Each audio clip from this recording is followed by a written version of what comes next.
The AT&T Cotton Bowl Classic. For 70 years, a New Year's Day tradition in Dallas, Texas.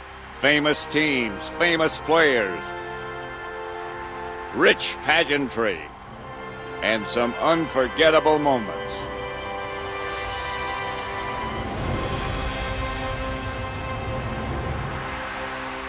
Montana calls the signals.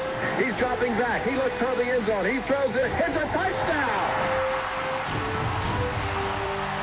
Today, the Nebraska Cornhuskers bring their storied program to Big D.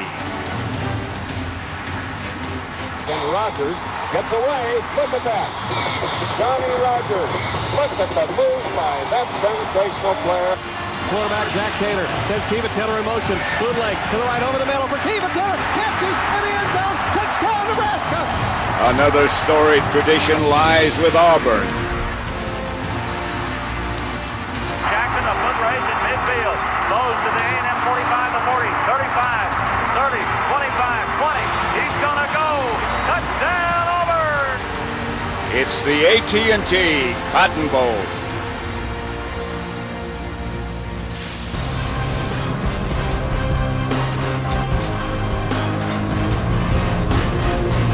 The Cotton Bowl Bash here on Fox. A sellout crowd as you would expect. A perfect day in Dallas as the Auburn Tigers face the Nebraska Cornhuskers.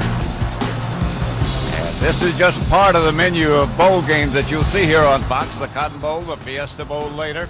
Tomorrow the Orange Bowl, Wednesday the Sugar Bowl, and next Monday the BCS National Championship game between Ohio State and Florida. And here's the Auburn coach with his last instructions, Tommy Tuberville, to his Auburn team.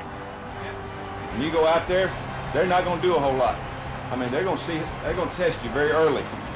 So just get after it. Defense, you're going to see reverses, screen. Anytime you play a game in a bowl game, you're going to see all kind of funny things early. Then everybody will settle down. They are serious. Both coaches, both Bill Callahan of Nebraska and Tommy Tuberville, whom you just heard about their team's participation in this game. I'm Pat Summerall, along with Brian Baldinger. And Brian, you think of Nebraska, and you think of big guys and running the ball and grind it out, but that's not necessarily the case. Well, I thought of that too, Pat, and then we went out to practice this week, and we saw footballs flying all over the place. And so Bill Callahan, in his third year at Nebraska, brought the West Coast offense with him from the NFL, and he's got a quarterback. Zach Taylor is his name. He's a senior from Norman, Oklahoma, and he's the only quarterback in the history of this program to throw for over 3,000 yards in a year. So they can throw the ball, but they also have a bunch of talented tailbacks they can hand it to. So it's a very diversified offense, and look for good balance this afternoon. And Auburn, Tommy Tuberville, you heard him talk to his team. You think of speed when you think about Auburn, but what do we expect this afternoon?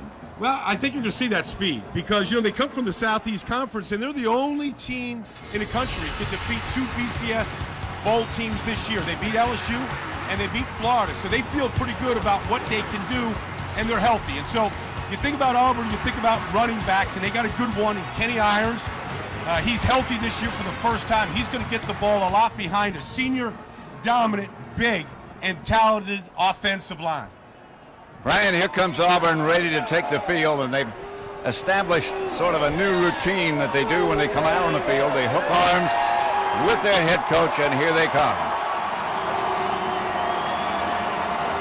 A sign of unity.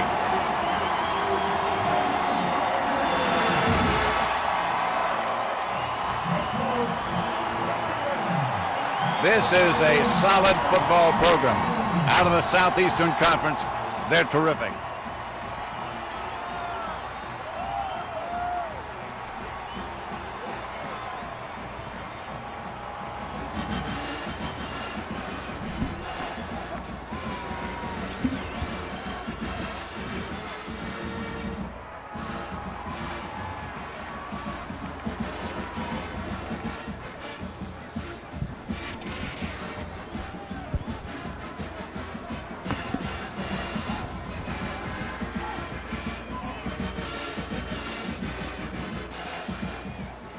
Nebraska out of the tunnel. They come out of the same tunnel as Auburn. And the red herd from Nebraska, the Cornhuskers.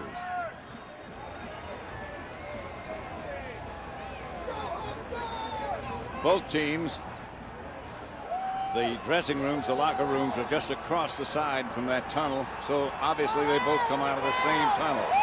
Auburn came out first. And now here's Bill Callahan and his Nebraska Cornhuskers. The last time Nebraska took the field was the Big 12 championship game in Kansas City on December 4th. And it was a bitter defeat. And that bitter taste still lingers in their mouth. They want to wash it out today with the victory against Auburn. Both coaches and the players to a man. Some people think of these bowl games as a little bit of a preseason exhibition type game, but not these two. They've worked hard and they value their presence here. We'll be back for the kickoff right after this.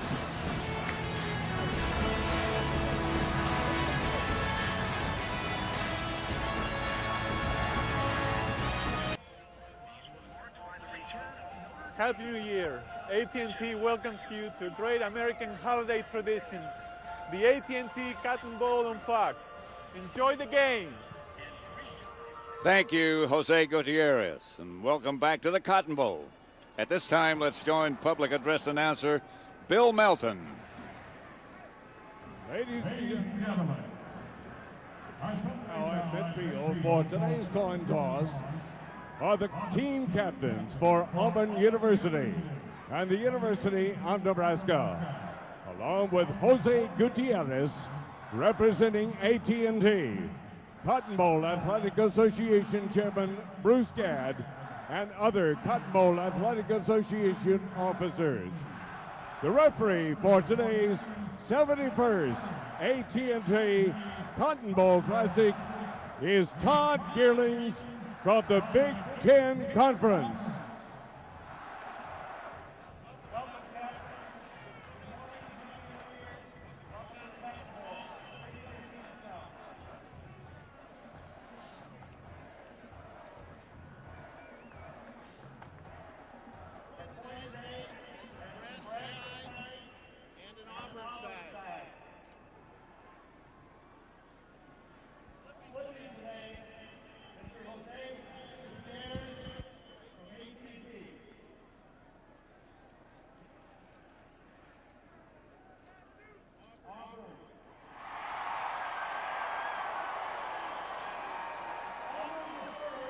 Well done.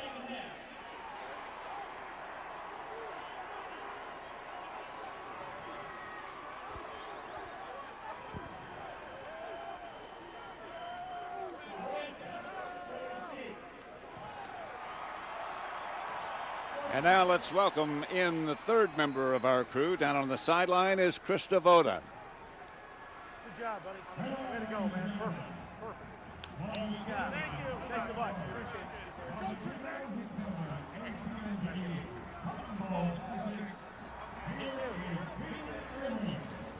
Yep.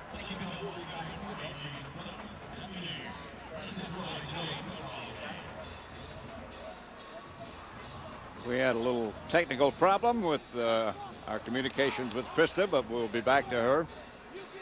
Nebraska Cornhuskers, coached by Bill Callahan. He had a Super Bowl champion not too long ago with the Oakland Raiders, but he loves the college game. It's been a long time at Wisconsin with Barry Alvarez there as the offensive line coach. Came with Ray Rhodes to the Philadelphia Eagles. Left with John Gruden to go to the Oakland Raiders and took a team to a Super Bowl.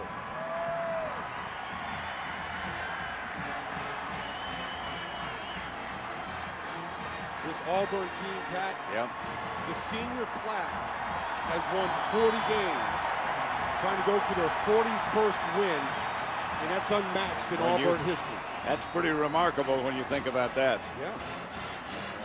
Auburn won the toss and deferred. So Nebraska will be on offense first. There's quite a bit of wind on the field, which you obviously can't tell from our picture, but that'll be a factor, and it's cold. We were down on the field just a moment ago, and Tommy Tuberville came over to talk to us and said, I said, how you feeling, Coach? He said, I'm cold. We haven't had a cold game all year long. They got one today. Clark's kickoff sails out of the end zone, so Nebraska will take over at the 20. Zach Taylor is their quarterback, and we watched him in practice, and he knows how to throw. He's a good passer, and he's absorbed a lot of this offense. Bill Callahan told us that he didn't have a quarterback in professional football that could take on as much information as he can and spit it out. He's extremely impressed by the mental part of what he can do. Of all things, he's from Norman, Oklahoma. Overlooked, I guess you had to say, by the Sooners. Nothing on first down. The Auburn defense has been and is very quick, particularly the linebackers. Here's the offensive line. Big as you would expect. Patrick, Murtha, the 2 tackles. Andy Christensen, 1 guard. Mike Huff, the other. The backs and receivers, Dane Todd, the academic All-American. Brandon Jackson starts at tailback.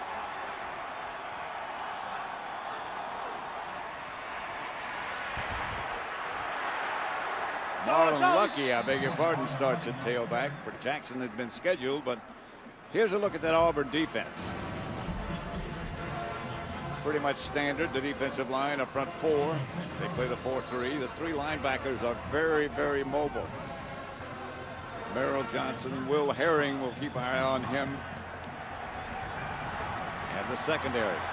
David Irons, brother of Kenny Irons, the running back. One of the cornerbacks. Nebraska back to throw it. Pass complete.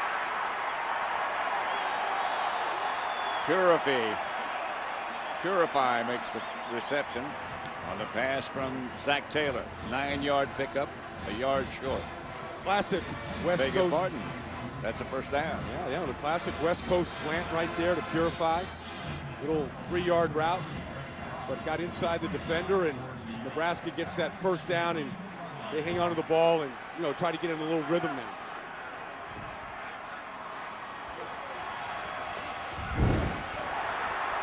Lucky. Better than Lucky. This Nebraska program got the lifeblood of all these teams is recruiting. That Marlon Lucky is from Hollywood, California. I was talking to Bill Callahan about him before the game. I said, how'd you get him out of there? They said they wanted to get him away from the bad elements in the neighborhood, get him out in the cornfields of Nebraska. And he's earned his starting spot here today.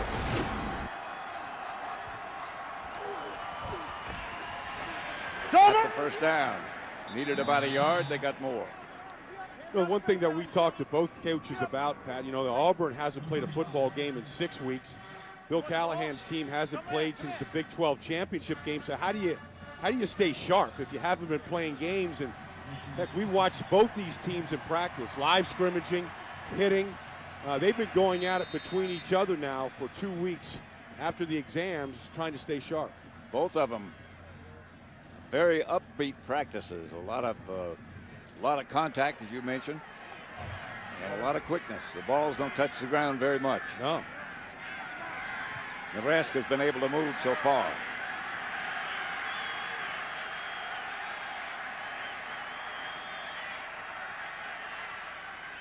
Thomas swings it outside, and he's got some room. This is Lucky. And Lucky is better than that. Into Auburn territory across the 35, an 18-yard pickup. Well, watch right here. Here's the key guy for Auburn, Marquise Groves. And they really throw it right over him. He blitzes from the outside. They read it. Zach Taylor gets rid of the ball on timing. Just get the ball out into your athletes. Get the ball out into the hands of a guy like Marlon Lucky. Let him do what he does best there. Get rid of the ball quickly. 3 steps, this ball is out in this offense.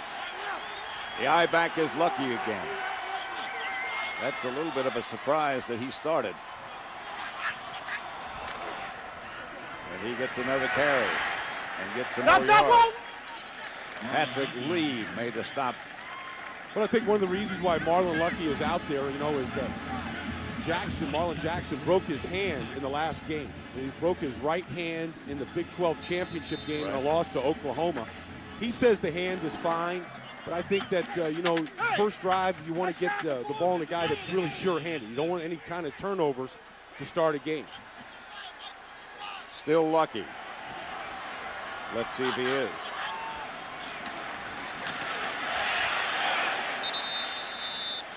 About 3, right side. Stopped by Merrill Johnson. We were talking to a bunch of the Nebraska players in practice the other day, and you mentioned that, you know, you used to see Nebraska just run the football. They still have the corn-fed kids there that live in the weight room, you know, that build themselves up, build their bodies up. That's what their line is, and that's what this offensive line is doing right now, taking control.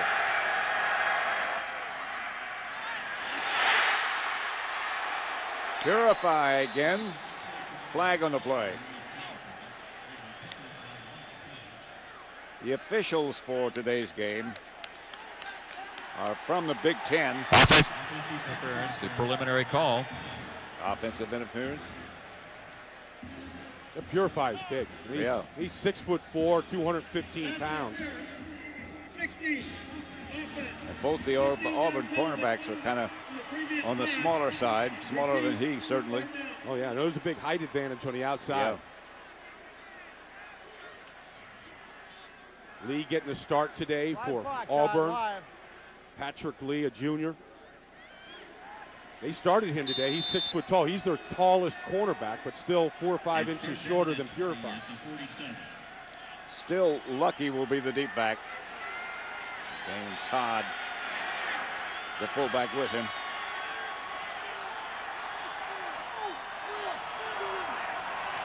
Zach Taylor drops back in the shotgun. Shuttle pass to Lucky. Good call, good play, good result. Down inside the 30 to about the 26. Very good call, Pat. Well, that's the type of situation where Auburn was coming after him. They spread him out. Just a little shovel pass. This is the type of play you'd never seen Nebraska run under Tom Osborne or Frank Solich for years. 19-yard pickup and another Big Red first down.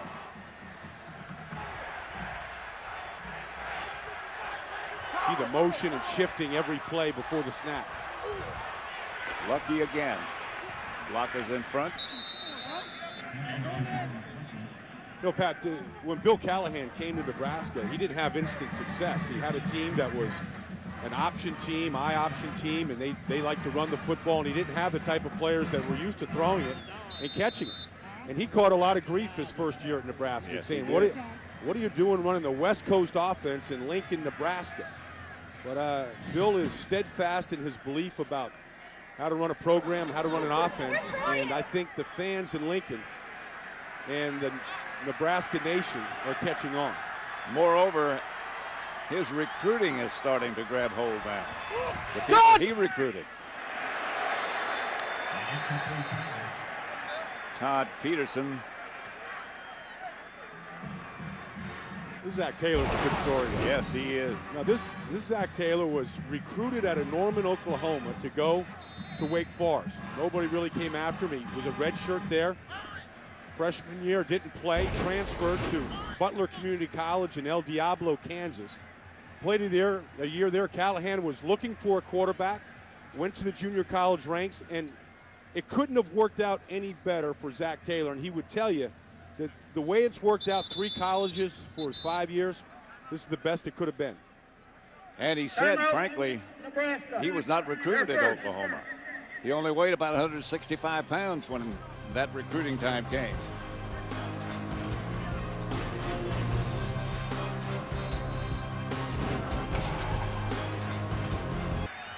Our first down line is brought to you by AT&T. Been a sponsor here for this Cotton Bowl game with Fox for the 11th straight season now. They have delivered. They do, don't they? Yeah. 3rd and 7. Been 11 plays in this drive. Lucky has touched the ball 9 of the 11. Dane Todd standing back next to Zach Taylor in the shotgun. Good.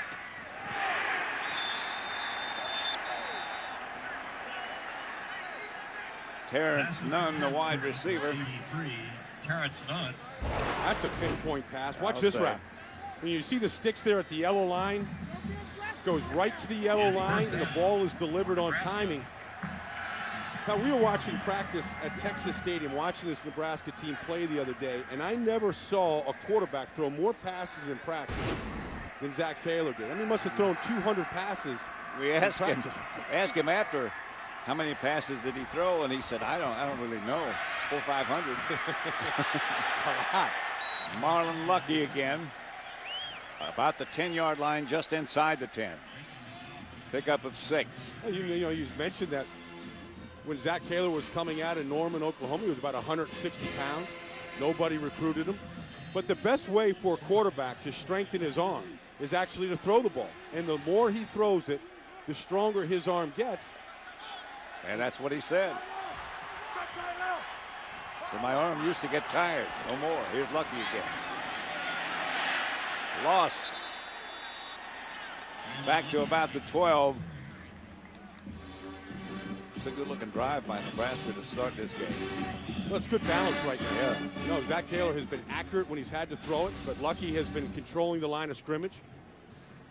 Will Herring made the stop, and we'll be mentioning that name a lot. Will Herring is starting his 49th game for Auburn. Never missed a game. Dane Todd, the fullback, is back alongside Zach Taylor, who's going to throw it.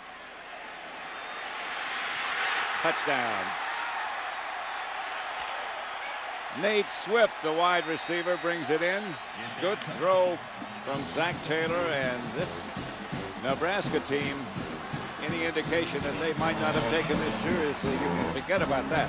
Not just that, Pat, but they came out super sharp. Nate Swift on the outside here, runs a little crossing route with Purify and frees him up. Extra point by Jordan Congdon, and it's 7-0 Nebraska. Pretty impressive drive. 7 minutes 37 left to play in the first quarter. Back at the Cotton Bowl, Pat Summerall with Brian Baldinger. 15 plays, 80 yards. They kept the ball 7 minutes 23 seconds. A sharp-looking drive. That's the 8th time this year that Nebraska has scored with the opening drive. So they've been effective before. That's the wind you're talking about right there, Pat, blowing the ball right off the tee. That wind didn't bother Zach Taylor in that passing game in Nebraska's at all. Jordan Congdon.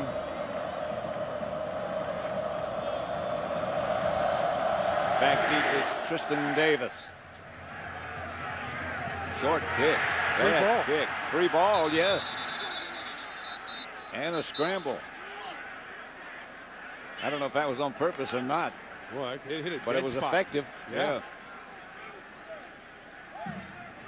Now take a look at this protection that Zach Taylor had to throw. Auburn came with the blitz, but they wadded them all up in there. And everybody just kind of, all those red shirts just banded together, built a pretty good fence up front.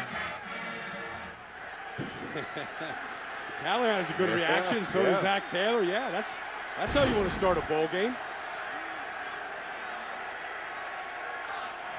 Auburn will start from about their own 21. Irons the deep back, and he gets the carry.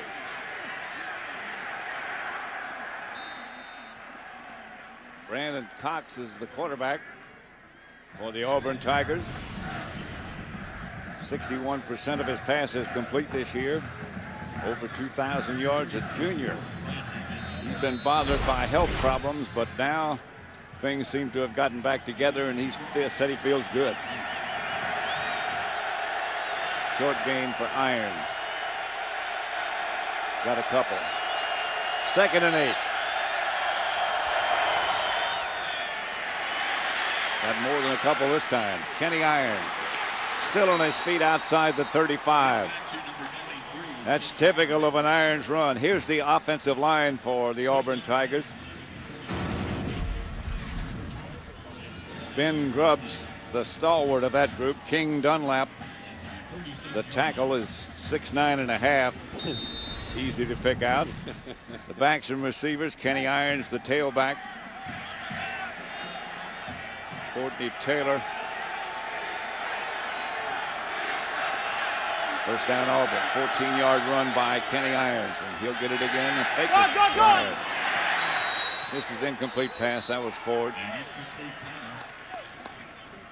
For Nebraska, the defensive unit, headed by the two ends, Jay Moore and Adam Carricker. They both hope to play some more after the college days are over.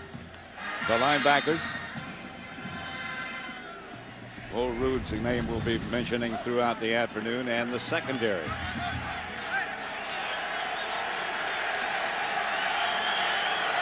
Irons deep and way deep.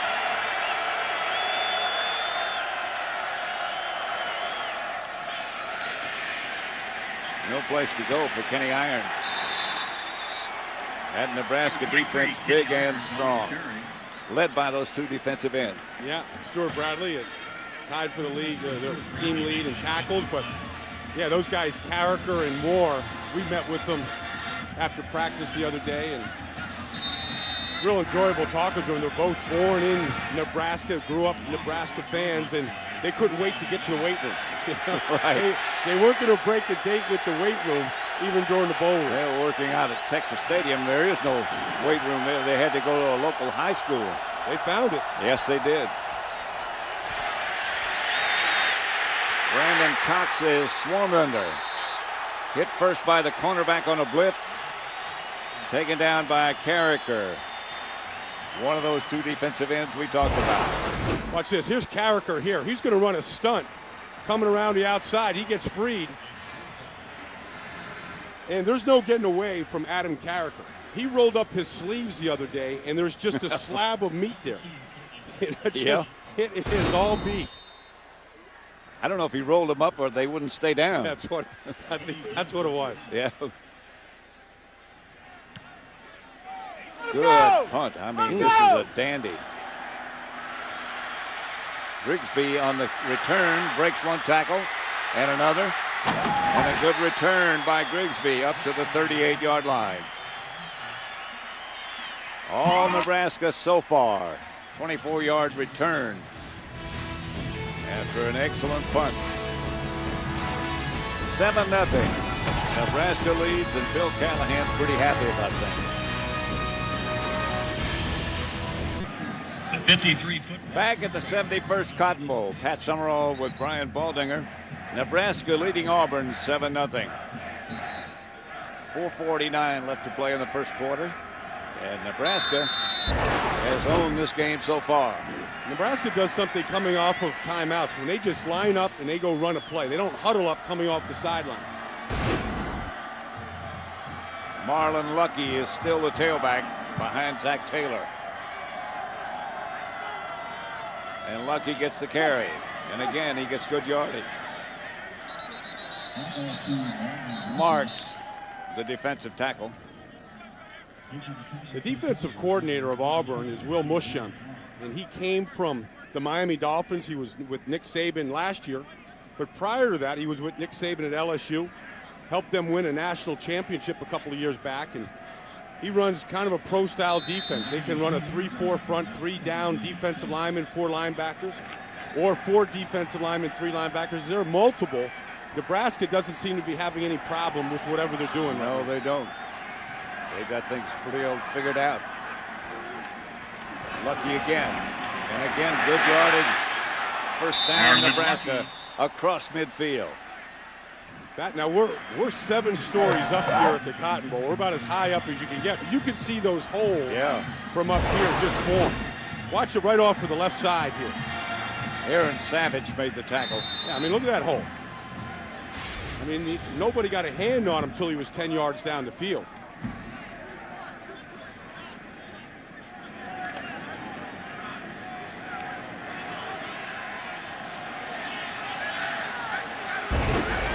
Lucky has been very effective so far. Here is Taylor back to throw again.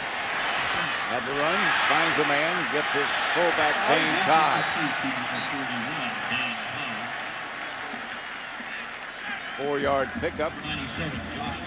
Todd won't carry the ball very much.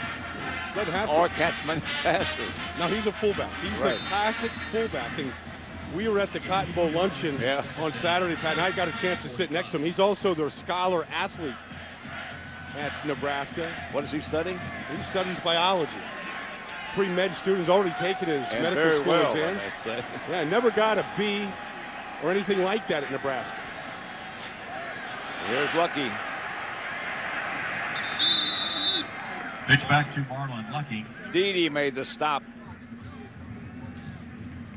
Number 21. Watch Dane Todd here lead the way on the outside.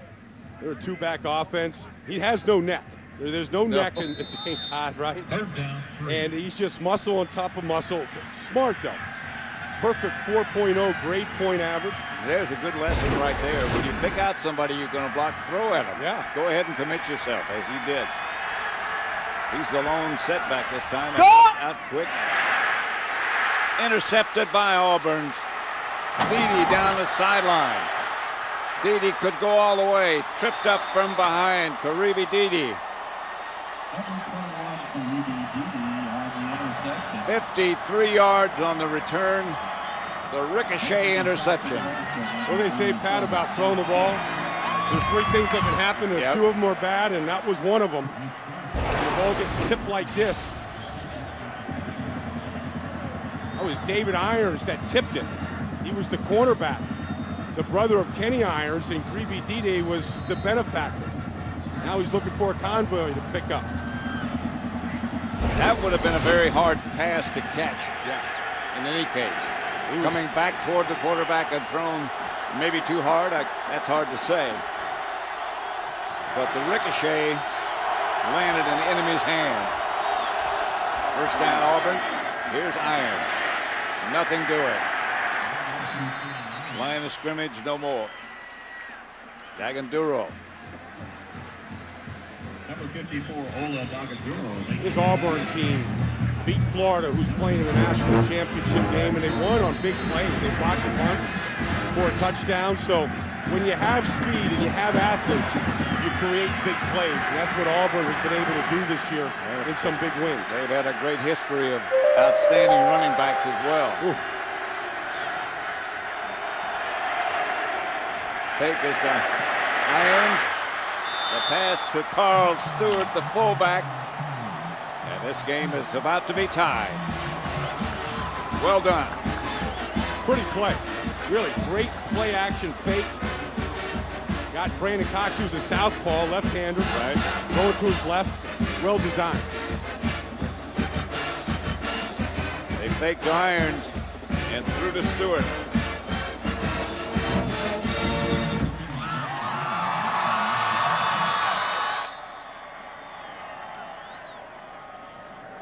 For the extra point, John Vaughn.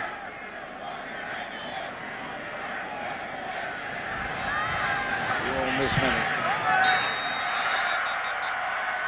And we have a tie, 7-7 at the end of the first quarter, 56 seconds left. And it's Auburn 7, Nebraska 7.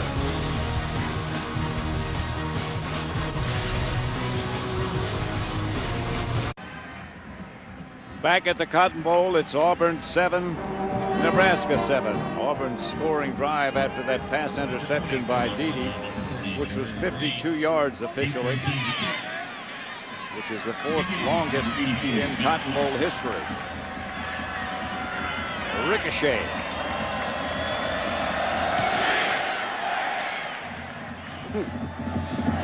Forget about that one. You make a lot of friends on the kickoff team when you do that as a kicker. They do. Let's go down to Kristen Bowden. Guys, I talked to Coach Callahan before the game. I said, how do you counter with an Auburn team that is so fast, so physical? He said, we need to be just as physical. Our offense needs to look those big old Auburn boys square in the eye and attack, attack, attack. That's obviously what they did on that first play, scoring. The Auburn defense has come back and scored. Coach Callahan said he knew the momentum was going to shift in this game. They have to adjust and keep their rhythm throughout, guys. Thank you, Krista. We'll be back to you.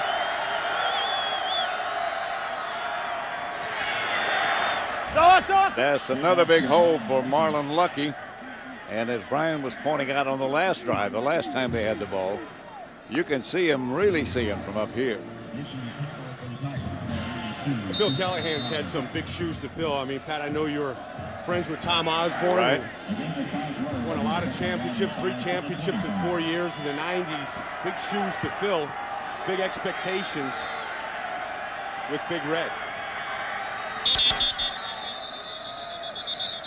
Again, the Big That's the Ten end of the first quarter. furnished the officials, and he just signaled that this is the end of the first quarter. 7-7 tie, just about what we expected. Not like we expected, but that's where we are. Exactly 1/2 century ago here at the Cotton Bowl, Syracuse hooked up with TCU. It was the national television debut of the great Jim Brown.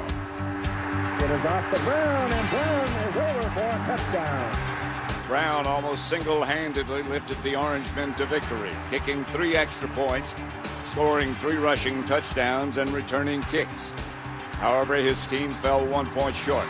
Still, his performance as the game's outstanding offensive player foreshadowed what would be an even greater NFL career with the Cleveland Browns.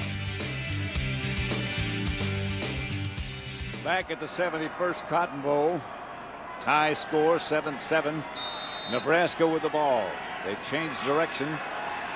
Nebraska should have the wind, what there is of it, at their back. A crisp, cool, perfect day in Dallas. Marlon Lucky. You'd like to be part of the tradition, Brian. Wouldn't you? Pat, I've never seen anything like this before. That's a cornerback, Courtney Grigsby, jumping on into the huddle. Look, and Nebraska. He stays up there. Yeah, I mean that's all that beef. That's that Nebraska corn-fed beef in the middle there. Nobody was surprised. No, like they didn't even feel him. No, I tell you what. I mean, for a New Year's Eve tradition right there. Wow, that's getting out of bed in the morning. That's a guy that wants a piece of the action. Go on, go! Taylor was hit just as he let the ball go, is in the direction of Dane Todd. But Groves came and put the pressure on just as he let it go. Well, you got to block Quentin Groves. Yeah. He's their best defensive player. He's their sack artist. He's actually what Bill Busham said about him is he's their Jason Taylor. If you think about Jason Taylor, the Miami Dolphins, he thinks this kid could play in that type of and has that type of ability. And so you better make sure you know where he is at every play. Smith is back deep for Auburn. Dan Tishner is the punter. And the ball's loose and Auburn has it.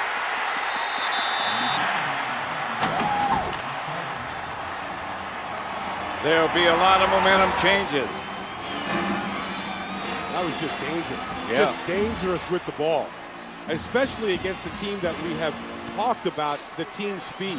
And opportunists like this, look, as they hook arms coming off the field after that successful turnover. Well, Dane Todd has the ball, and he wants to flip it on the reverse, which by design looks like a pretty good looking play, except there's the speed. There's the penetration you got from Patrick Trahan there. Tristan Davis made the recovery, and Auburn has the ball quickly. 1st and 10 inside the 15. 7-7 tie. Brandon Cox changing things at the line of scrimmage. Irons gets the carry, doesn't get much.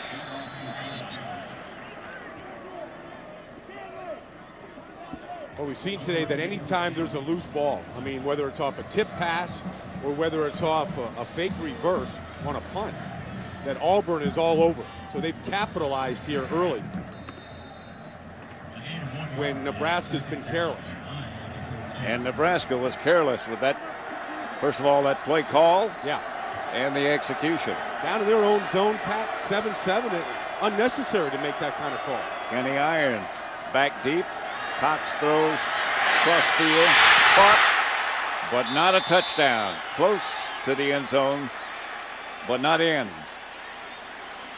Well, that's their big play receiver, Courtney Taylor, that went up for that ball, and then you saw him get flipped. And he's still down. Yeah. He fell right on the back of his tailbone.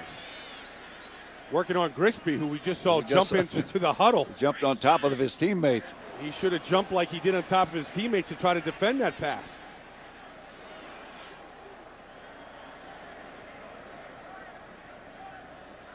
Courtney Taylor makes an excellent leap and a good reception.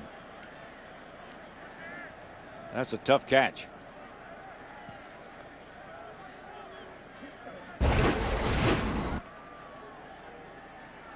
Tonight, the Tostitos Bowl Bash continues with the Tostitos Fiesta Bowl as Boise State looks to compete and complete an undefeated season when they battle Oklahoma. Tostitos Bowl Bash continues tonight at 8 p.m. Irons trying to get it in for Auburn. Not quite.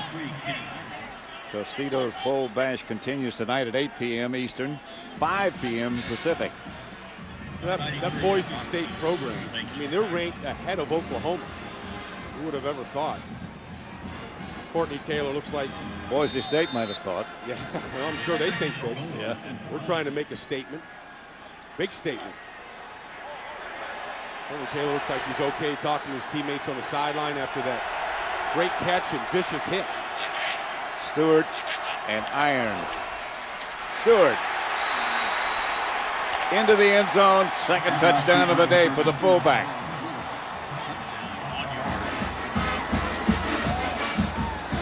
Who is an accomplished violinist, by the way. The second time he's been in the end zone this afternoon. So you would say he's having a virtuoso performance today?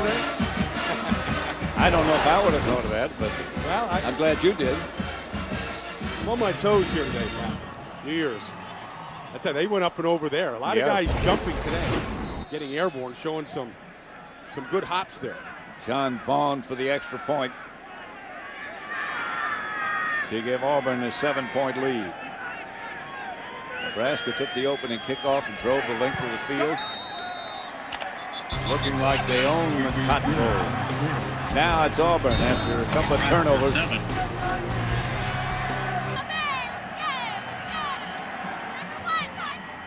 Let's go down to Chris Savoda.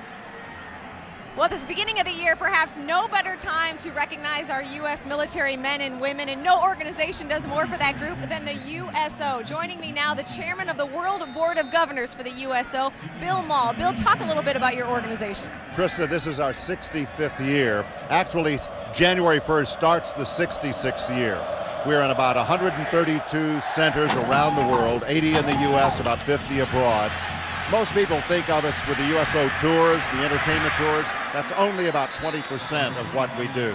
The Operation Phone Home. And our objective is, AT&T is a big sponsor of that, and we're really grateful for it. You talked about the Operation Phone Home. How can people at home help with that? With the prepaid phone cards, I imagine. They are prepaid phone cards, and you know, we get no federal money at all. It is supported, the USO is supported exclusively by the generosity of the American public. We have a couple of websites where you could go. USO.org is a great way to give to support the troops. And there's also a website on AT&T Cotton Bowl. There's also a phone number, 1-800-USO-SHOW, where people can go and give money to the USO. Thank you very much, Bill. We also want to thank the folks at AT&T who are brought 100 U.S. Armed Forces men and women here enjoying the game, courtesy of AT&T. Nebraska just ran a reverse, which Auburn stifled for loss of yardage.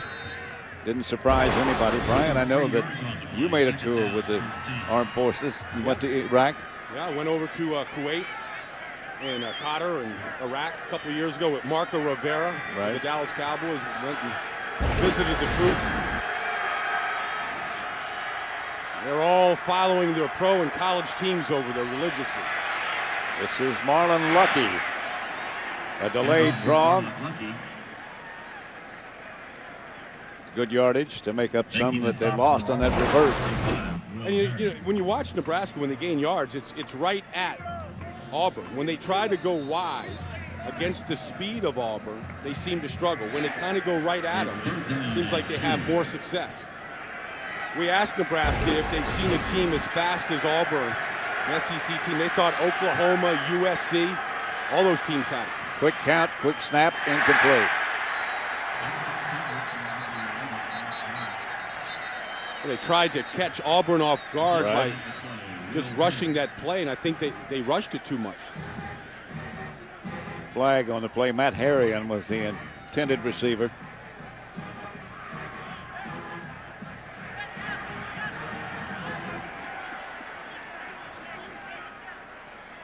Against Auburn. Should give Nebraska a first down here.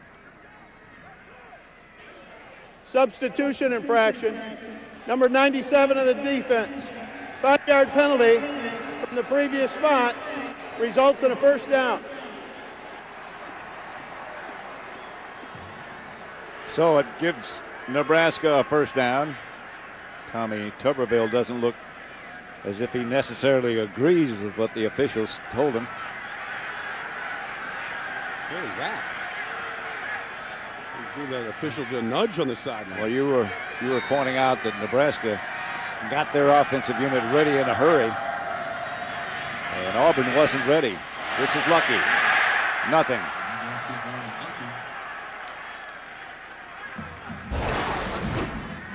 Watch this right here.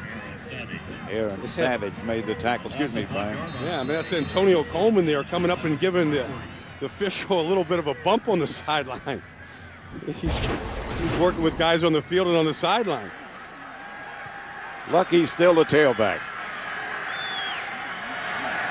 Passes out to him, and he's got some room. Cross into Auburn territory. Will Herring, the linebacker, made the stop, but somebody blew the coverage early. Yeah, and he had an offensive lineman, Murtha, out front here, leading away. 11-yard pickup. Yeah, that's what you call running in the hip pocket right there. Yeah.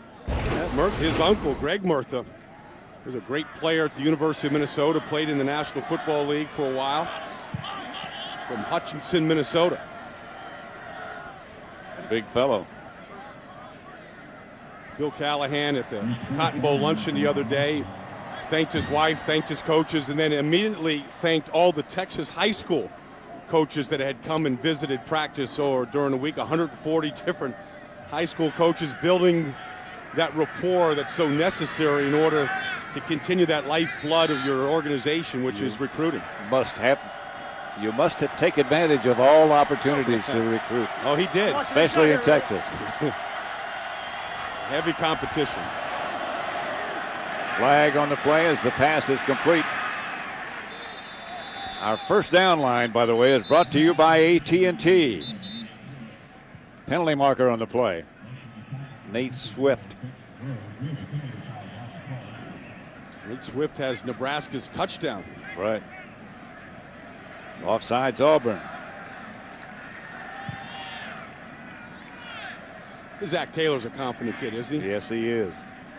He's humble. He knows that. Offsides. 97. Defense. 5-yard penalty. Repeat. First down. He looks at the defensive unit, talking about Zach Taylor now, and there's very little over there that surprises him. Yeah. He looks very confident. This is the perfect system for him. I mean, he's not a guy that wants to go run the option. He's not going to outrun any defenders. He's not a great athlete, but he has a good mind. He's got a good delivery. He's strictly a pocket quarterback. This fits him and his talents real well. Brandon Jackson, the deep back. Fake pitch out. Pass is caught by Dane Todd on the sideline, but very little gain. Well, that's an example of a strong arm. Yep. Getting hit as he was throwing it across the field. Put that ball on a line. Pass was incomplete. They must have said that Todd was out of bounds or didn't catch it cleanly. Well, you look again. A little late pressure that time. Really, Zach Taylor's had pretty good time to throw the ball today.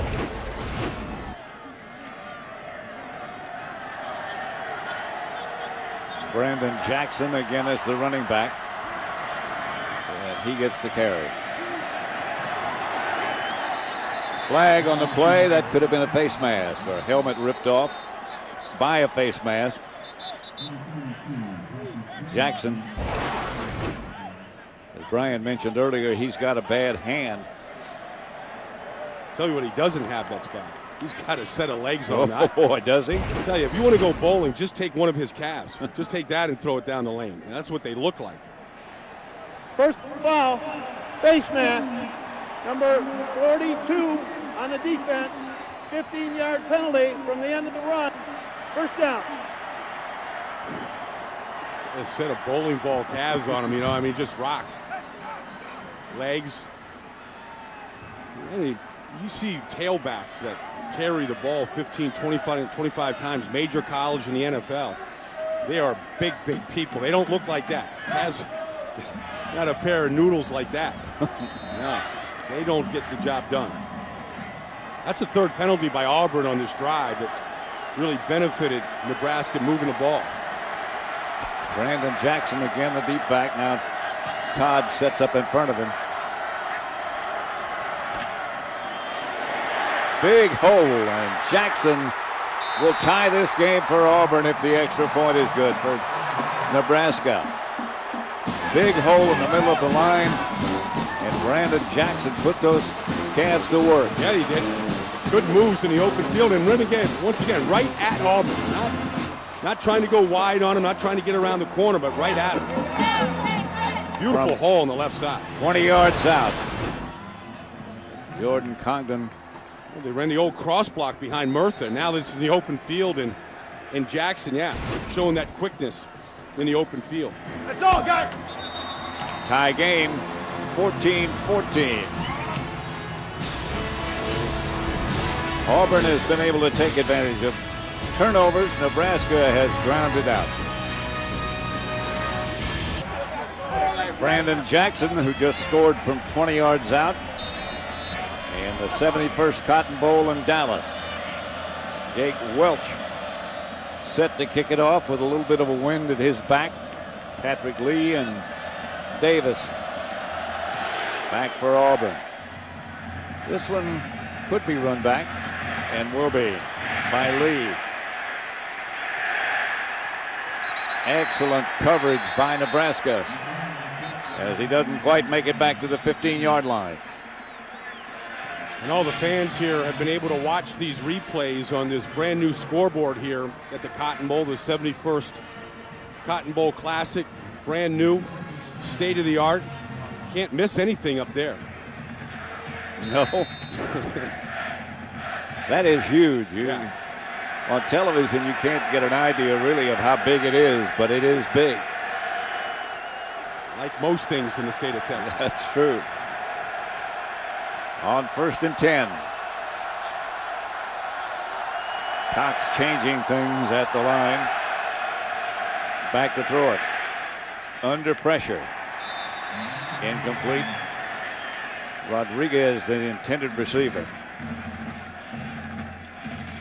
That Brandon Cox, you know, you mentioned at the very beginning, Pat, it's the first time he's really been healthy all year. Had his knee twisted up against LSU early in the season.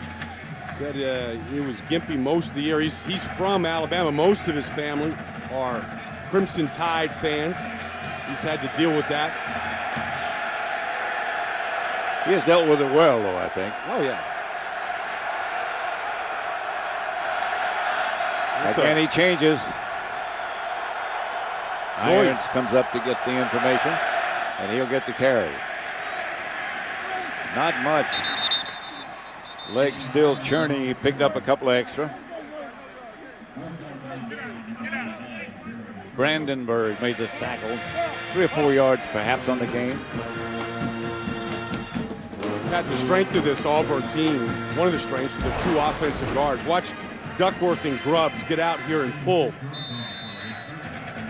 That's like the old Green Bay sweep right there. Get those guards out there and just get them clearing out some. There we go.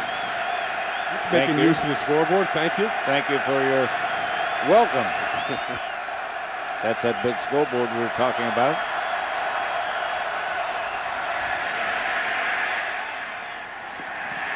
Pressure on Cox again, and he had to get rid of it. Tommy Trott was the intended target, I believe, but he had no chance. Quick pressure up the middle here has bothered Brandon Cox in his passing game. Good series by the Cornhuskers. 14-14 tie with 8:12 left before halftime. In the 71st Cotton Bowl. It's the first punt today. Cody Bliss, Grimsby back deep for Nebraska. He warmed up leaping on top of the huddle a minute ago. Off the side of his foot.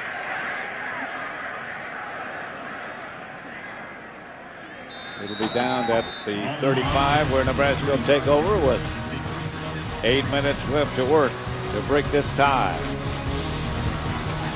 71st Cotton Bowl. A happy new year from us. Second quarter at the Cotton Bowl. Auburn 14, Nebraska 14. That's the offensive coordinator of Auburn, Al Borges, who describes himself as a fat guy with his hair on fire. And he was giving that offensive line a little bit of that speech just now. This is Marlon Lucky back in at tailback and loses a couple.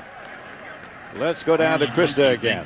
I want to bring you up to speed on kind of the mood down here on the field after Nebraska's scoring drive. The Nebraska players obviously sitting on the bench, kind of arms wide open. Brandon Jackson, after a score, said the wait is over. Meanwhile, over here, the Auburn players, much more serious, obviously. Arms crossed, very serious in their talks, discussing what they're going to do here to go into the half, hopefully with a little bit more momentum. Momentum, I think, definitely going to be the key to this game. Well, Krista, thank you. No question but that Nebraska so far has dominated. We have a tie score, but this is Lucky on the pass from Zach Taylor. But Nebraska has owned the momentum and this game so far. Auburn taking advantage of 2 turnovers. Yeah, I mean, Auburn has scored on a 9-yard drive and a 14-yard drive. Just an interception that got him down to the 9, and then just a careless fake punt by Nebraska gave him great field position. But you can see, look at the ball control right here in the yards. Time of possession, the whole thing, like you described, firmly in Nebraska's favor. Lucky is again the tailback. And Taylor back to throw it and drops it out to Lucky. Auburn defenses display pretty well, led by Pat Sims. Pat Sims, a big defensive tackle. Some beef in the middle. They probably rotate 7 or 8 defensive linemen up front. Sims, one of those guys. Good job of just trailing that play and getting Nebraska off the field on 3rd down. The Auburn coaches were saying the other day, our guys play about 3 plays and then we give them a rest. So they use a lot of people, as you pointed out. Titchener back to punt it again, and Smith is deep for Auburn. No tricks this time. Coverage is good, and he made a wise choice with the fair catch because the Nebraska player was looking right at him. 14-14 tie. Back at the Cotton Bowl, Auburn has the ball, tied 14-14 with Nebraska. Auburn has not been able to move it so far.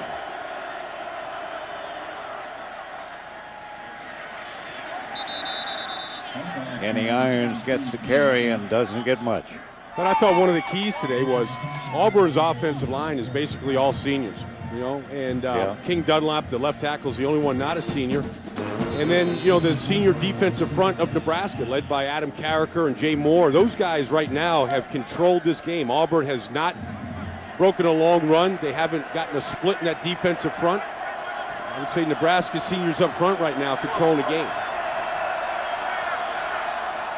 Playing a 4-man front, as they have throughout. Here's Brandon Cox again. And no place to throw and no place to go.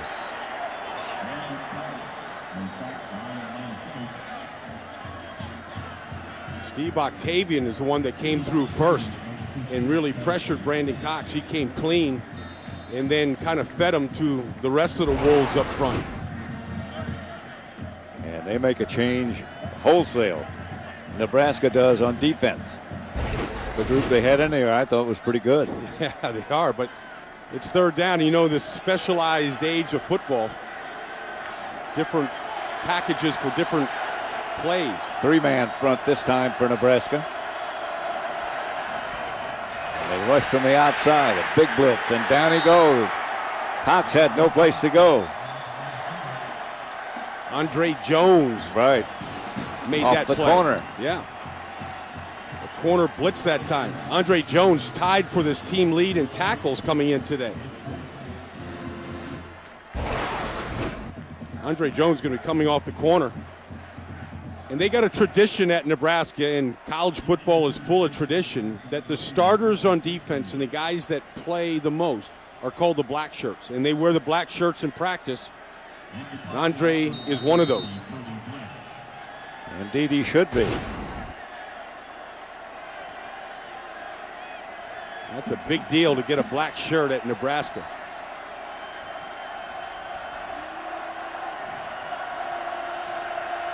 Cox from Auburn's version. Punt out of the end zone, slices off the side of his foot. Handled by Nebraska, almost. Grimsby has it bounce off him. Next Monday, it's the game college football fans have been waiting for as Chris Leak and the Florida Gators take on Heisman Trophy winner Troy Smith and the Ohio State Buckeyes in the first ever Tostitos BCS National Championship game. Our coverage begins next Monday at 7:30 p.m. Eastern Time, 4:30 Pacific in high definition, only on Fox. Nebraska takes over in good shape. Brandon Jackson is the deep back. Taylor going for a bunch. Incomplete. Good coverage. Purify the intended receiver. I like the play though, and I like the call. Get the ball in good field position. You go to your big, tall receiver, Purify here. Goes up for the ball. Patrick Lee with him. Yeah. Good coverage. Very good coverage. Good play on the ball. Good shot, though, by Nebraska. Taking a shot down the field. Why not? Yeah. A quarterback that has an arm like that. Jackson. Not much of a hole that time. There's that Antonio Coleman. Auburn shuffles their players in just as well. Back and forth, third down now, different group coming on. There's a group by himself coming off.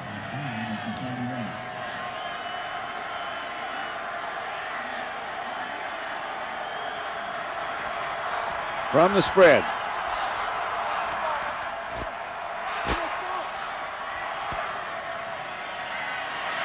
The heat's on, and Auburn gets their first sack of the day.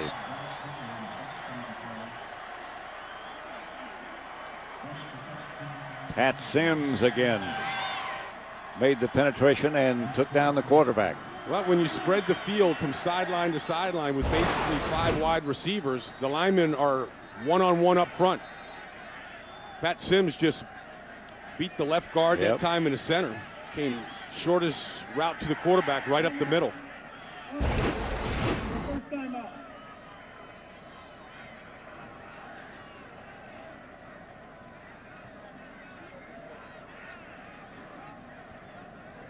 Timeout on the field here, stopping the clock with just under 2 minutes here in the first half.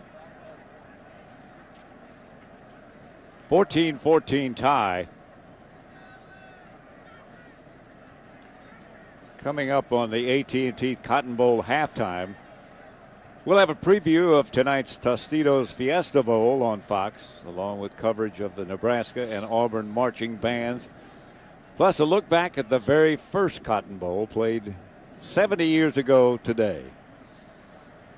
tell you, tonight that the Fiesta Bowl is at the University of Phoenix Stadium in Glendale, and I had a chance to do an NFL game there this year, Pat. It is a state-of-the-art facility. I know that Jerry Jones is building a new stadium here for the Dallas Cowboys. Also a state-of-the-art facility. 100,000 seats there, and Cotton Bowl will be maybe one day played in that new stadium. Well, the city of Arlington, along with Jerry Jones, certainly made a contribution. That's where the baseball team plays as well. Texas Rangers. It's off the side of the foot. And got a Nebraska bounce. Smith fielded it and stepped out of bounds immediately. So Auburn takes over, but deep in their own territory. 14-14 score. 1:38 left to play in the first half. Pat, as Auburn, goes to huddle up here and gets ready, something that's just amazing to me. These kids who are playing football and taking their winter break here and getting ready for this bowl game. Auburn has had 16 kids already graduate on this football team. Nebraska, 13 kids already graduating. And basically, the mentality now is you get a kid that comes in as a freshman, he never goes home. Goes home for a couple of days in the summer, a couple of days in the fall. Otherwise, they've got him year-round in school. Irons and Stewart behind Cox. Auburn hasn't been able to do much on the ground. This is Kenny Irons. And this is his biggest run. Certainly after he changed directions, he did have one that was longer. But a good-looking play by Auburn. Auburn doesn't look like they're in a hurry here to try to make any kind of a play down the field. Less than a minute. Yeah. Probably content to shut this down here at the end of the first half. We're tied at 14-14.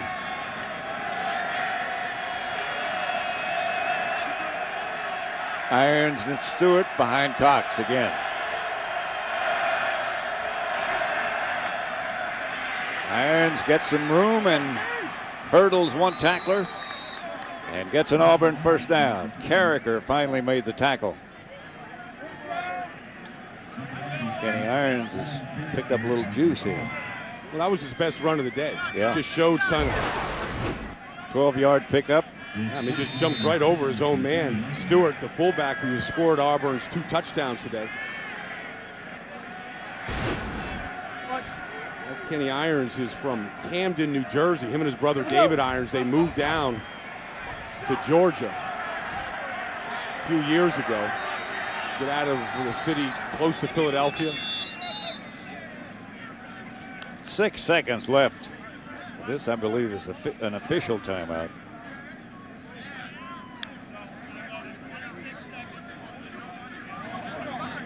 An official discussion, maybe. Please reset the game clock to 26 seconds. The 25-second clock started, then stopped, and reset the game clock to 26 and a new 25-second. I'm not sure I understand what's happening, but you heard what he said. I think Auburn, all they want to do is run out the clock anyway. So they want to take a knee and get to the locker room and get reorganized. That's probably what they will do.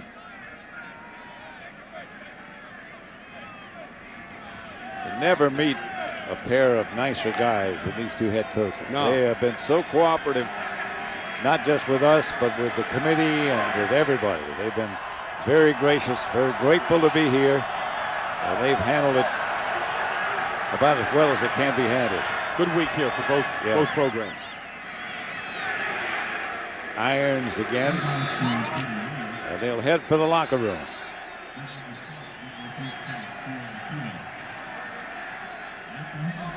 That's the end of the first half with the score Auburn 14, Nebraska 14. The AT&T Cotton Bowl Classic continues with our halftime show after these messages from your local Fox station. 14 tie, but if you looked at things, Brian, you'd think Nebraska would be leading by a considerable margin. No question about it, Pat. I mean, you look at this, Auburn had a combined 19 plays of offense. in the first half, only threw 5 passes, nothing in the passing game.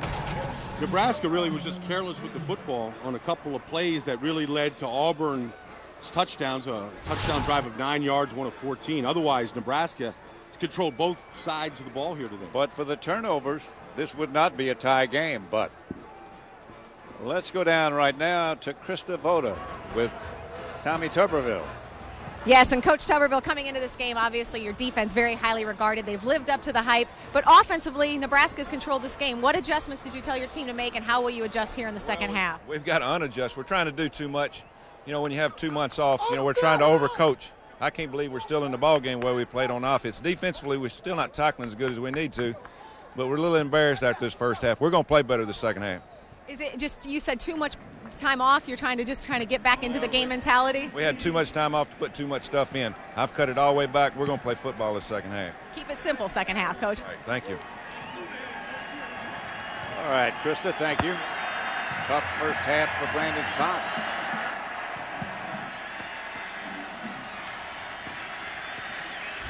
Nebraska returning back to the playing surface, which is, by the way, natural grass. Both the teams practice on artificial turf, which has become closer and closer to be a natural surface. Fullbacks Stewart, touchdown catch, touchdown run, and finally Brandon Jackson tied the score. 20-yard run himself for Nebraska to tie this score. 14-14 at the half. Halftime statistics. And I like Tommy Tuberville said, you know, we've got to cut back, simplify things. Nebraska's 2 turnovers led directly to Auburn's points. Auburn hasn't played well. I think that's a good admission by Tuberville. You got 46 total yards. That won't win many. No, you're not going to compete in any conference, the SEC, the Big 12, with playing like that. You know, one of the things that both coaches pointed out to us when we talked to them, visited with them, was this valuable time as they prepare for a bowl game, a major bowl game like this one, like the Cotton Bowl. That extra time that they get is a real break for them as they look at developing players. They compared it almost to like extra time in spring practice. Well, it really is, Pat. I mean, they've had 2 weeks here to prepare. Watching Nebraska practice at Texas Stadium the other day, there wasn't a player that had a free second. If you were injured, you were running stadium steps. If you couldn't run, you were lifting weights. You know, everybody was performing, and so Auburn's too. This is the 3rd straight New Year's Day bowl game for Auburn. They use this extra time to get the younger guys ready for next season. We have the advantage of having AT&T Skyview. A look at it. A look at the field. This one's coming from that Skyview camera. And you get some unusual looks, some very informative looks, really, from that AT&T Skyview camera. Bill Callahan, when he looks at that chart, he always puts the reading glasses on. Coach Tuberville doesn't take his off. We'll see. Tuberville said his team will play better here in the second half, and they'll get a chance here with the ball to start. He said we'll start tackling and we'll start blocking, I assume. No, that was always the fundamentals. Yeah, coaches, that sort of works itself in, doesn't it? It's kind of important ingredients. Jay Welch kickoff will be returned from the 5 by Davis, and room to run. Still on his feet. Excellent return for Auburn. Davis returns the kick for the Tigers. Corey Young made the tackle after Davis got close to midfield. Well, I think we'll see some of that blocking you were just talking about, Pat, as they get a pretty good wedge here to get behind. There's a broken tackle, picking up blocks down the field. Tristan Davis, a talented player in all phases of the game. Irons and Stewart, the 2 backs behind Cox. And Kenny Irons gets the carry on first down, breaks 1 tackle, another. Did most of that on his own as he crossed into Nebraska territory. On the tackle for Nebraska. Kenny Irons came in as one of those heralded running backs that Auburn is known for. Right. As a Heisman Trophy candidate, but he was injured early in the season, really banged up, bad ankles, He had the turf toe injury. He's healthy now, but he doesn't look like he runs with a lot of power. You don't see him pushing a pile. Right. Not a big guy. No. 205, 208. Cox outside near a first down yardage. We were talking about talented players. Bo Jackson, who played, of course, at Auburn, was one of the most talented ever. In fact, I talked to Al Davis, the owner of the Oakland Raiders, one time, and he said, I don't like this to center out, talk about anybody being the best I've ever seen, but this guy came close. Bo Jackson. Vincent Bo Jackson. He was the best I saw. He was? Yeah. Here's Irons. Almost breaking loose. It's first down yardage for Kenny Irons. That first down they just made before Irons' ball carry was the first third down conversion for Auburn today. And that won't get it done very often. Well, there's a good look of some power there. Kenny Irons running harder, running through the traffic in the middle, breaking a few tackles for the first down. At the Nebraska 40. Long count. Courtney Taylor dipped on the reverse. Got about 4 yards. Boy, Nebraska is disciplined. Watch this play here. Watch them sitting on the outside here, just waiting for this reverse. Not just one guy, but two guys. Jay Moore waiting out there as well. They may have seen it before. I think, sometimes you call the play when they come out of the huddle. Looked like they called that reverse coming out of the huddle. Second down. Irons, no place to go. He spins and breaks tackle and gets a yard. And the ball is loose, and Nebraska's saying, we got it. Let's see what the officials say. Yes, sir. The Huskers have it.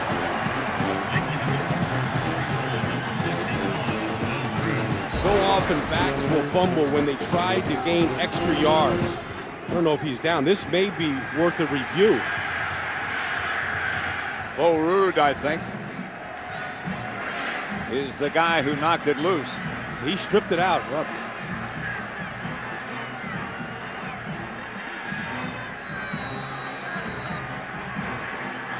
that's McEwen that's stripping that ball out. I don't know if the knee is down, and it looks like this may get reviewed. They review, the officials do, every play. Not the on-the-field officials, Auburn is challenging the call on the field. The play will be reviewed. Well, you won't see that happen too often. See, I think right here that his knee never gets down because Adam Carricker has got his arm under Irons' leg. Yep. I don't think the knee was ever down. The team is allowed one challenge.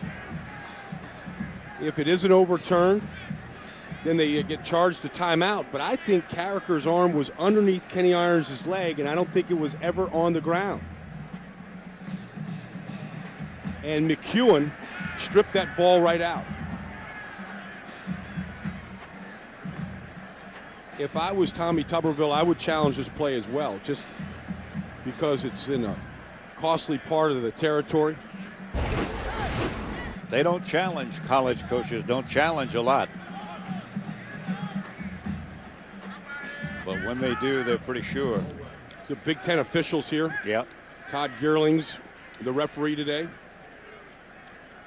The side judge, Michael Sheehan today. 25th year refereeing college football. Going to retire after today's game. Sheriff of Cook County, which is Chicago. Yeah. That's some power. Yeah. That's a real sheriff.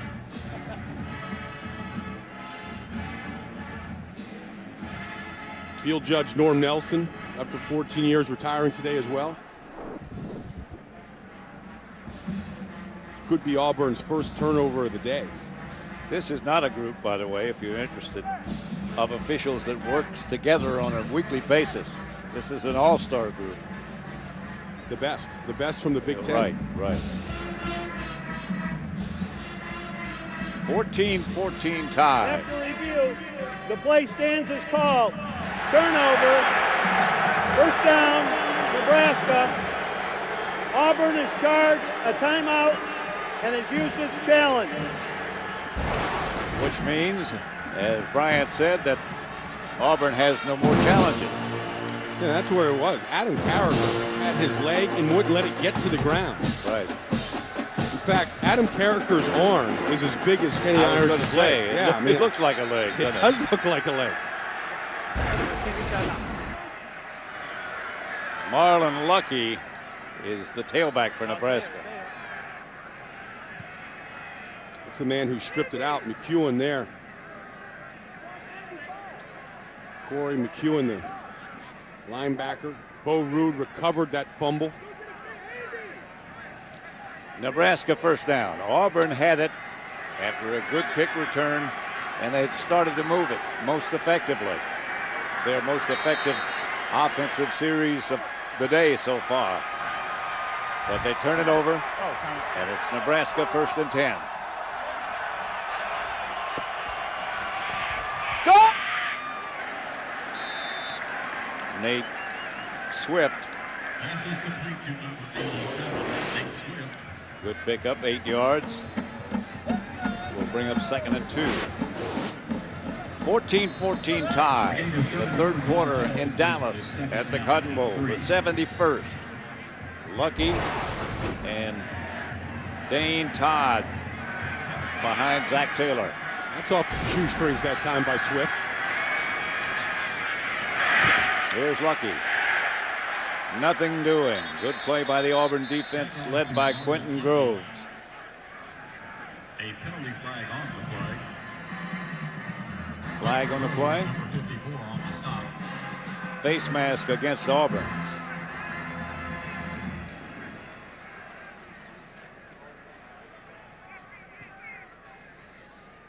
Face mask, 54.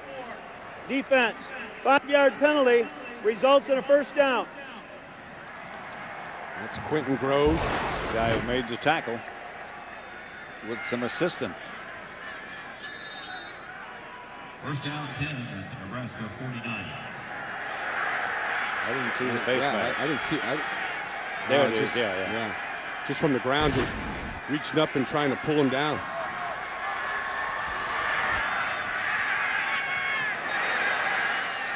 Intended for Lucky. Incomplete. Well, Aaron Savage was coming, the safety for Auburn. He read that play immediately, was coming to blow it up. I think that may have had something to do with the incompletion. I think he kind of shortened their arms a little bit. Zach Taylor said that his practices are way harder than end of the games. And just the number of plays that they run at Nebraska every day, just drilling this West Coast offense into these players. Talk about the West Coast offense. This is not, although both teams say they run the West Coast offense, it's Lucky again, and the Auburn defense reacts very well to it. Will Herring that time, but it doesn't look like what I thought of as being the West Coast offense. Right. It was developed by Bill Walsh on the West Coast when he was the head man of the 49ers. You know, the whole key to keeping this going is to find a quarterback like Zach Taylor, who is the Big 12 Offensive Player of the Year. They've got some candidates in school right now at Lincoln, but big shoes are going to be needed to fill. Out of the spread, flag on the play. One of the linemen pulled back too quickly, like the left offensive tackle. Might have anticipated the count. Prior to the snap, false start, 54 offense, 5-yard penalty, remains third down. Chris Patrick moved a little too soon. I was watching the offensive linemen in Nebraska practice, and they're working on cut blocks. I mean, they did 15 straight minutes of just diving at guys' legs and throwing their body across to get the defenders down on the ground. Four-man front for Auburn. Taylor drops to throw it. Got some room, and he's going to take off with it. Close to a first down. Oh, I beg your pardon. Close to the first down marker, but not the first down. That was not a great decision here by Zach. He sees this opening here. Yep. There's too much speed in Auburn. Auburn, you know, I think they play in the conference with the most speed in the country. Florida, LSU, Georgia, South Carolina. They get a quarterback out in the perimeter. They're used to chasing those guys down. Kitchener back to punt again. Better kick this time. In fact, this is a dandy. Bounds into the end zone, and Trey Smith wisely stayed away from it. And Auburn will start from the 20. 57-yard punt. They bring it back to the 20, and that's where Auburn will begin. This Thursday night on Fox, don't miss Till Death, the new hit comedy starring Emmy winner Brad Garrett. Catch an all-new episode this Thursday at 8/7 Central right here on Fox. Go! Incomplete, a flag on the play. Courtney Taylor sprinting down the sideline, covered by Andrew Shanley. And he might have gotten an arm on him before the ball got there.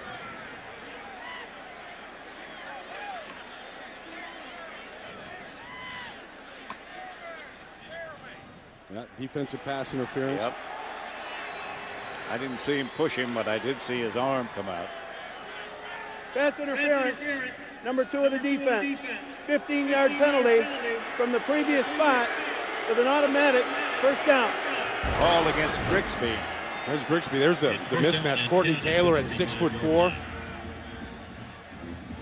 Oh, that's a phantom call, really. I mean, Grigsby's running under his armpit of Courtney Taylor. That's illegal. Yeah, that it is. If it isn't, it should be. No place to hide there. 15-yard penalty, first down Auburn. Stewart and Irons. Irons is the setback deep behind Brandon Cox. Irons gets the carry. There's nothing there. Both teams run that fake reverse. It didn't fool anybody. Well, they tried to hold the backside end there, but I'm looking down there at the linebacker for Nebraska, Bo Rude, who is a senior. Grew up right in Lincoln, Nebraska. Brother played there. 2 uncles played there. Father, great-grandfather played there. This is the last in the line of the Rude family coming through Lincoln, Nebraska. Great tradition, great football family. Cox. Pass is caught across the 50 by Rodriguez. The 6'4" junior made the reception. Good throw from Brandon Cox. Yeah, and he got good protection this time. 19-yard pickup.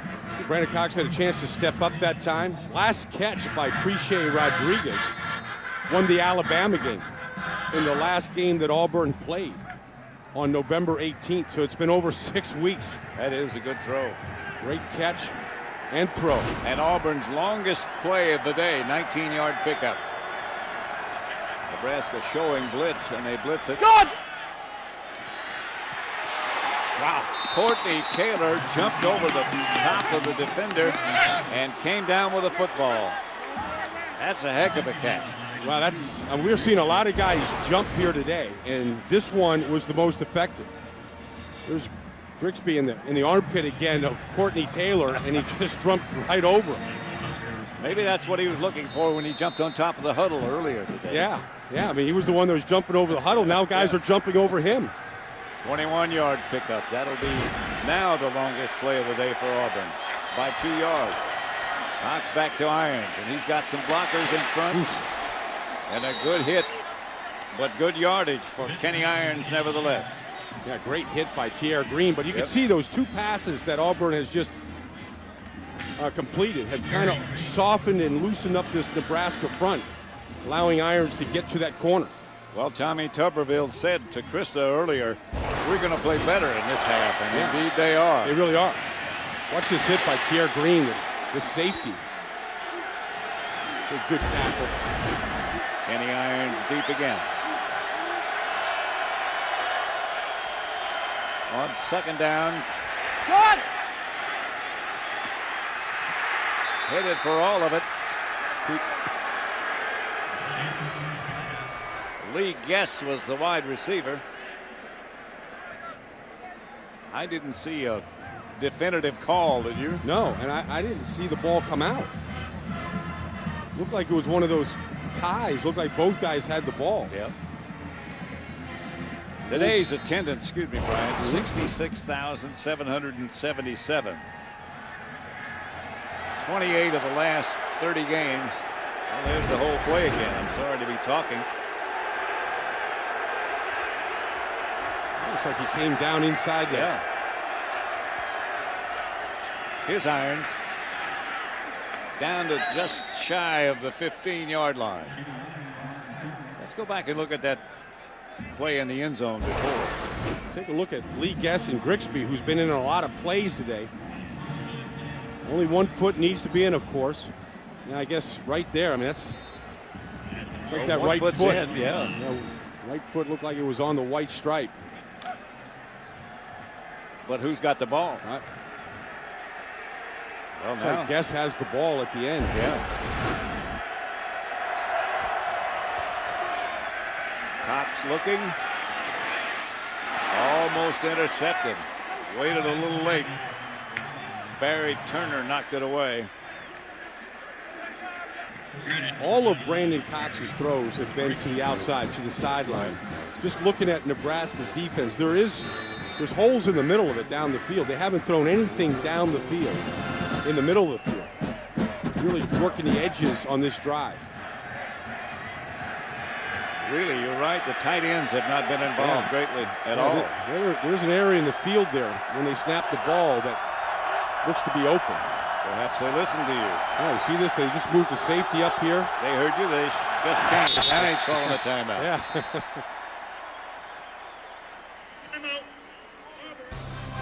Still 14-14 with 6:42 left in the third. But Auburn on the move. Back at the Cotton Bowl. Here's that play that they were arguing about just a minute ago. We showed you once. Here it is again. Watch who winds up with the ball when they roll over. Yeah. Lee Guess winds up with the ball. Tommy Tuberville. You see, the right foot is in. Thought this was a touchdown. And I'm inclined to agree with him. Now Tommy Tuberville there, who doesn't have a timeout challenge left. Right. Thought that should have been a touchdown. It should have at least been reviewed when he was speaking with the referee in this past timeout. Trying to figure out why that play wasn't reviewed. Well, we were talking with the officials before the game. They said we review every play. Nevertheless, it's 2nd and 10. Ben Tate is the Auburn running back, and Tate gets the carry. Flag on the play.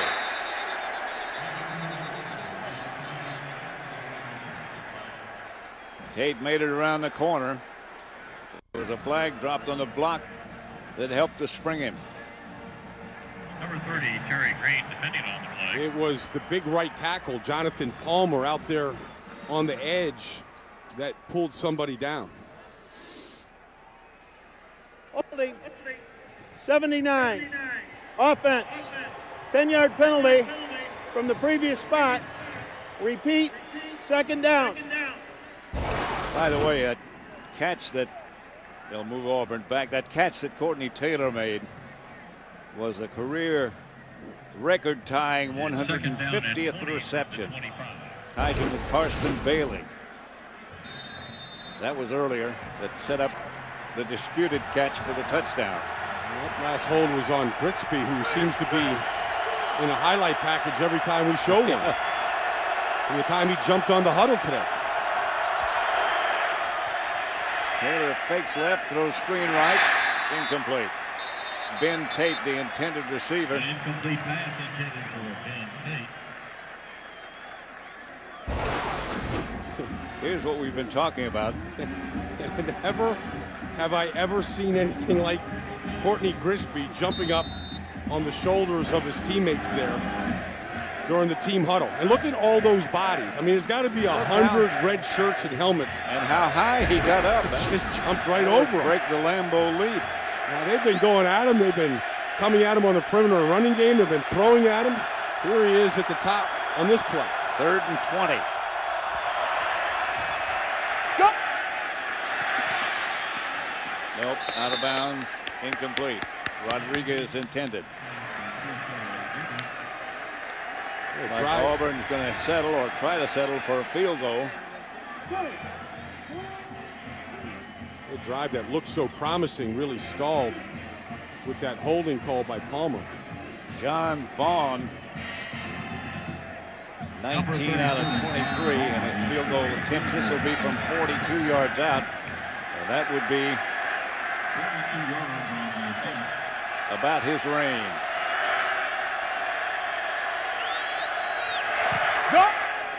Plenty of leg. And good as Auburn takes the lead. Auburn 17, Nebraska 14. 6 minutes, 20 seconds left to play in the 3rd quarter. The Auburn Tigers lead by 3. Auburn is a finalist for the Pontiac Game-Changing Performance of the Year. The Tigers have already won a $5,000 scholarship from Pontiac for this play against Florida. Vote now at Pontiac.com/NCAA to help decide the winner of the $100,000 Pontiac Game-Changing Performance of the Year, which will be announced at the Tostitos BCS National Championship game on Fox, January the 8th. Auburn 17, Nebraska 14. Auburn about to kick off. Matt Clark. He's their kickoff specialist. Green and Lucky back deep for Nebraska.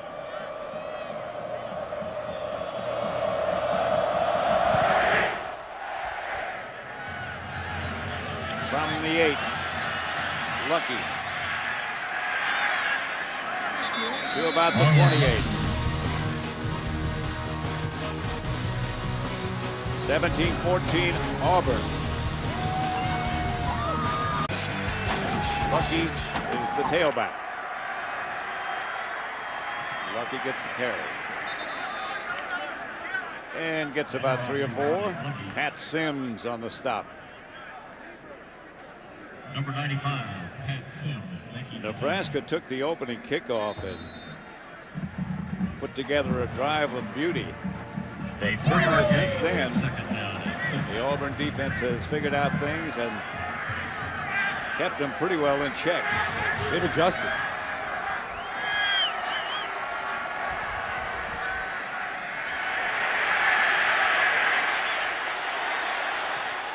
Taylor, remarkable throw as he hits Nate Swift on the run. That's a heck of a throw. It's a great throw, Pat. I didn't know that Zach Taylor had that type of escapability. I mean, he wants to throw it early. There, he doesn't like that. Now he's being chased. And not only, I mean, that's the best player chasing him there for Auburn, and be able to get the ball away with Quentin Groves nipping at your feet. 24-yard pickup. And obviously a Nebraska first down as they move across to the Auburn side of the field. Here's Lucky. Auburn filled the hole quickly. Got to have that from your quarterback these days. You got to have a guy that can, from time to time, not every play, but be able to rescue a play and extend the drive like that. At least step away from pressure. Sure.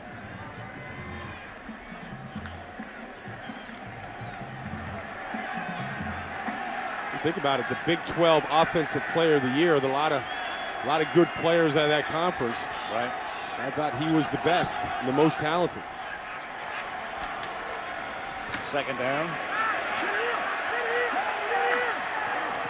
Lucky again.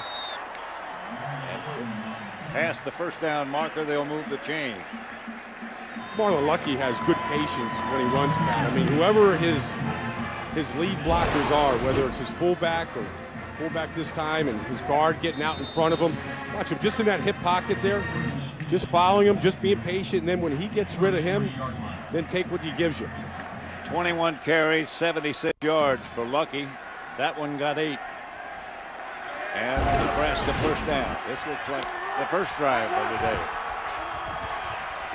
Lucky again. Auburn safety man comes up and makes the hit quickly. Will Herring again. Not a safety man. He used to be a safety man. They moved him to linebacker. Well, he was a safety his first 3 years. Moved him to the weak side linebacker position this year. I think I mentioned this before. That's his 49th game today for Auburn. Yeah.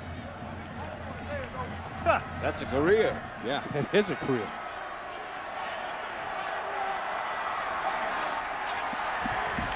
On sort of a quick count. Batted backwards. Pat Sims got the big paws up and knocked the ball backwards. Every time they've tried to surprise Auburn with something quick, it's backfired. They do that quite often. Yeah. Line up quickly and fire away, or try to get Auburn before the defensive staff is ready. It's the coordinator of Auburn, Will Muschamp, probably be running his college program in the very near future. He talks and acts like he's head coach material, doesn't he? He's a coach. Incomplete from Taylor. Terrence Nunn. Tonight, the Fiesta Bowl. Tomorrow, the Orange Bowl. Wednesday, the Sugar Bowl. Next Monday, the BCS National Championship game. And you don't need to go anywhere else. That's all on Fox. Oh, man. Tonight, Oklahoma and Boise State. Tomorrow, I'll be in South Florida to watch the Wake Forest Demon Deacons, and what a great year Jim Grobe has had against the Louisville Cardinals. You doing the game, or I'm just going as a fan. Oh, going as a fan. Yeah. Jeff Brom, the quarterback of Louisville, so I think might be the best quarterback in the country. Good. They lined up in field goal formation, and then they quick kick, and the ball dies at about the 1 foot line. Did that ever work? Never. I've never seen it work like that. The ball just stopped. Nobody downed it. It just had a backspin on it. It's like a Tiger Woods drop right here. Except Tiger would have gotten it closer. Okay.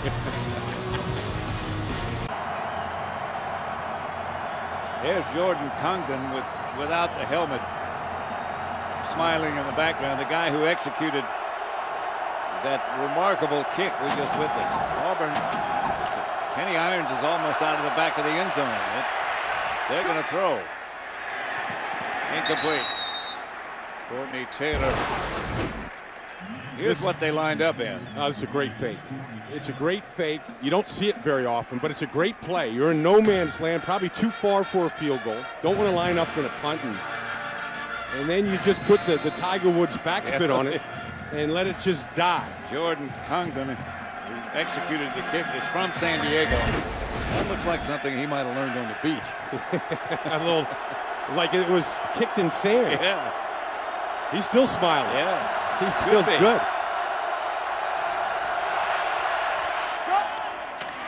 A little bit of operating room to Courtney Taylor from Brandon Cox.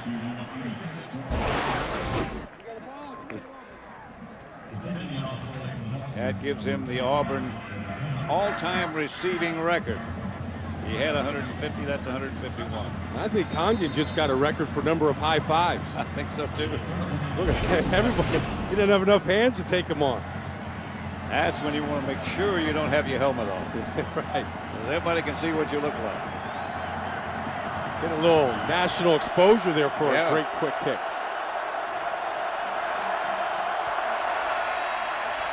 Gonna throw it again. Oof. Again complete to Taylor, and that'll get to Auburn some more operating room. Well, that Brandon Cox got flattened that time. Did he ever? Yeah.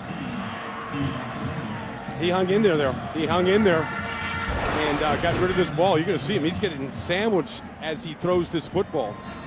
Play action fake didn't fool anybody. J.R. Green there and Stuart Bradley sandwiching him pretty well. But Auburn gets a first down and gets some operating room. They were back on the 1 foot line. Irons and Stewart behind Cox. I think the punter stopped smiling now. Auburn got it out of that area. Put his helmet back on. Said back to being a punter. Here's Kenny Irons, tripped in the backfield and doesn't get much. You know that Kenny Irons told us that he gets stronger as the game goes on. He runs on adrenaline. And when we sit down and talk to him, it seems like he doesn't run on adrenaline. He is adrenaline. Him and his brother both. They never stop talking. No, they're a year apart. His brother David Irons, the cornerback, a year older. Kenny Irons had transferred from South Carolina, where wasn't given much of a chance. He's taking advantage of his opportunity here, but we'll see how he does here as the game wears on. Should have been caught. Incomplete. Fullback Carl Stewart, who scored the 2 Auburn touchdowns, couldn't quite find the handle.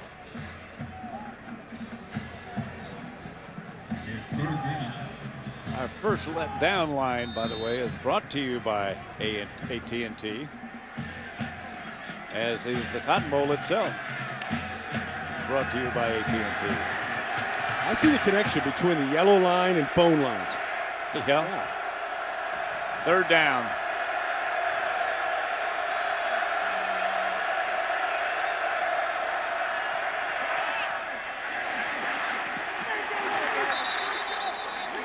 Courtney Taylor, another reception, and another Auburn first down.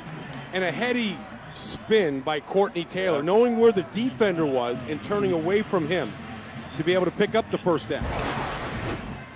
Watch him turn outside, away from the defender. And then stiff arm him. Yeah. And get the yardage necessary to pick up a first for Auburn.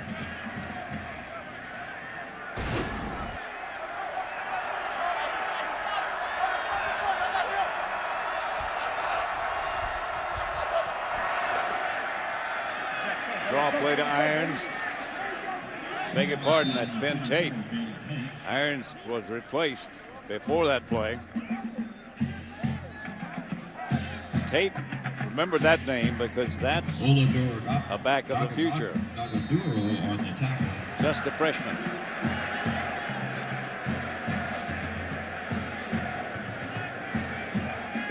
Second and 6. Ben Tate still the lead man behind Cox.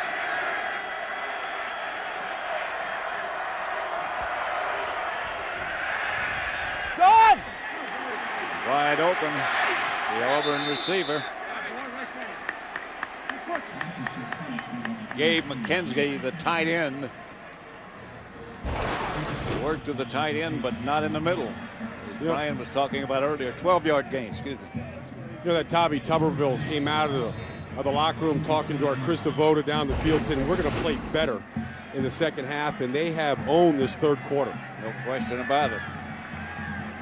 We're going to play football, they said. Yeah, and they look, they have. They're throwing the ball much better.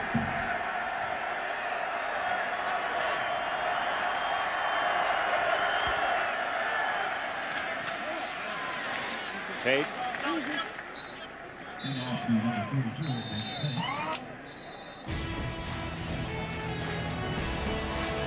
That's the end of the third quarter with the score Auburn 17, Nebraska 14. The Cotton Bowl is all about tradition. Fox has been a part of that tradition for a while. AT&T has been a part of it even longer, over a decade. Jose Gutierrez, congratulations on that relationship, on what has been a great week, and on the new AT&T. Thank you, Krista, and thanks to Fox for capturing this great American tradition, the AT&T Cotton Bowl. These are exciting days at AT&T. We're already known as a great communications company, but we're also a fine provider of advanced television services. So I invite all those folks that just bought those brand new fancy TVs to call AT&T. We will get them set up with the greatest high-definition programs. Thank you, Krista. Thank you very much. Happy New Year. Back to you, Pat. All right, Krista and Jose. I need to be calling on those people. Yeah. You've got one of those big, brand new, big screen TVs in that living room of yours. Yes, I do. I'll be on the phone. Ben Tate, the ball carrier. Tate rumbles past the 30. You said that's the future, Pat. Yeah, it looks like it. Yeah, he looks pretty good, doesn't he? Yeah, he does. It's first time today they got the split into the secondary.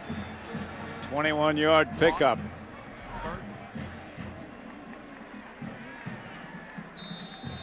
You think about the backs that have come through Auburn just a couple of years ago. Ronnie Brown and Cadillac Williams. Yeah.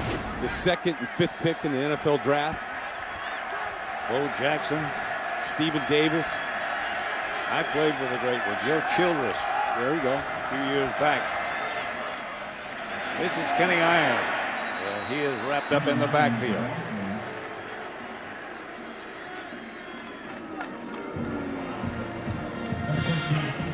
They were either out very late or didn't stop at the intelligence machine.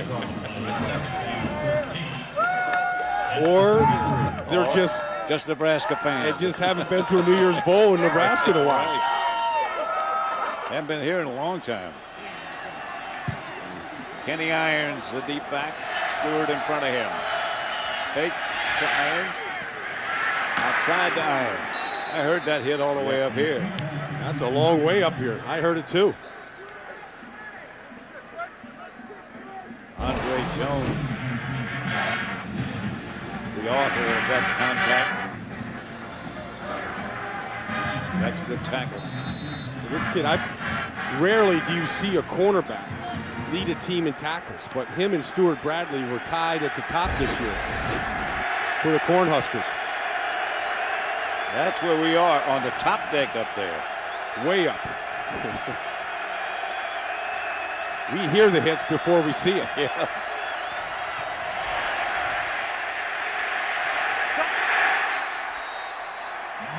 The pressure. That's Jay Moore. Right.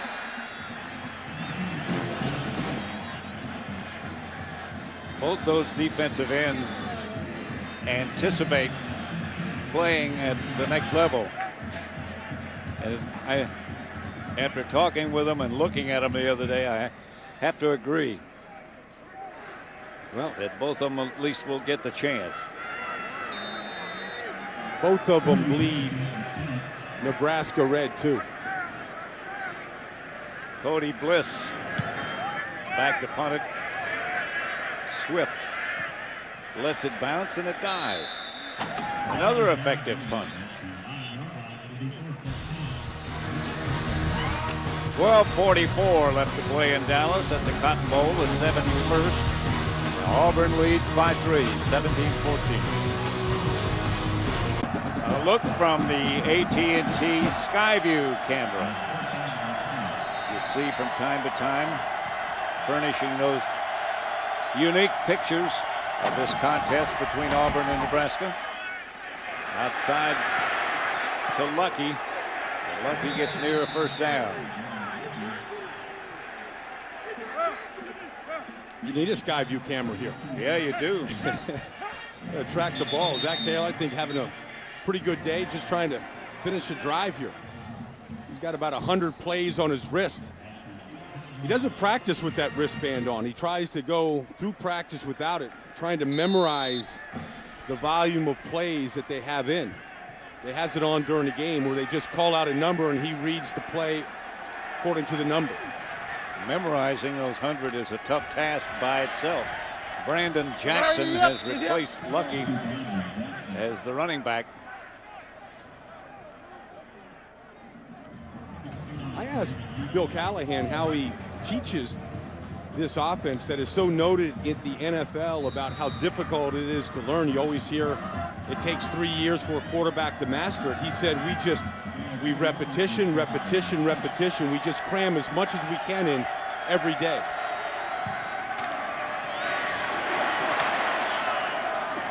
Flag on the play after Jackson is finally stopped. He had first down yardage, but a penalty marker down. Aaron Savage made the stop. It's against Nebraska.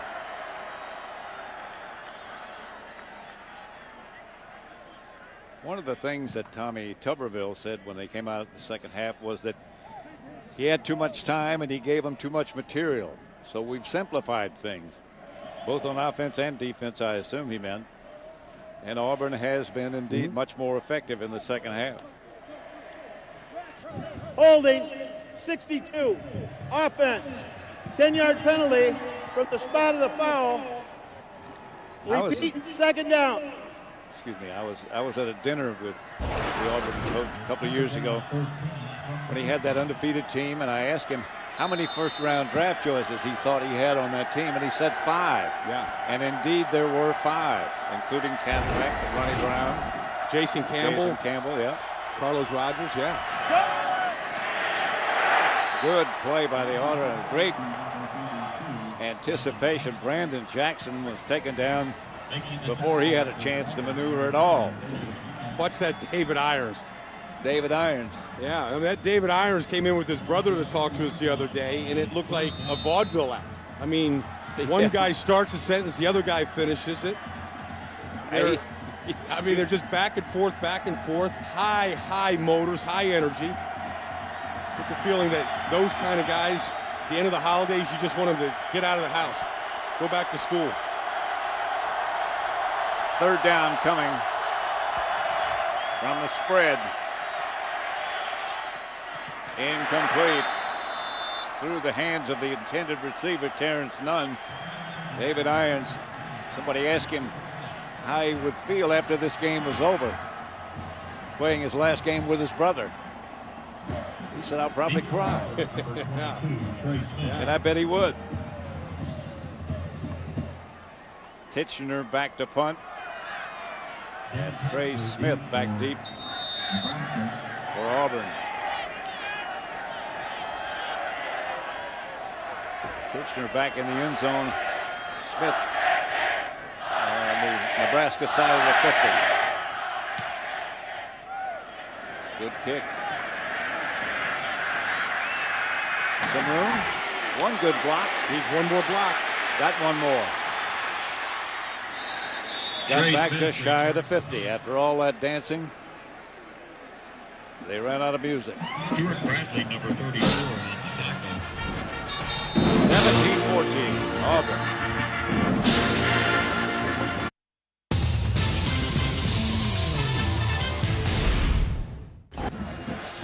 Our first down line is brought to you by AT&T.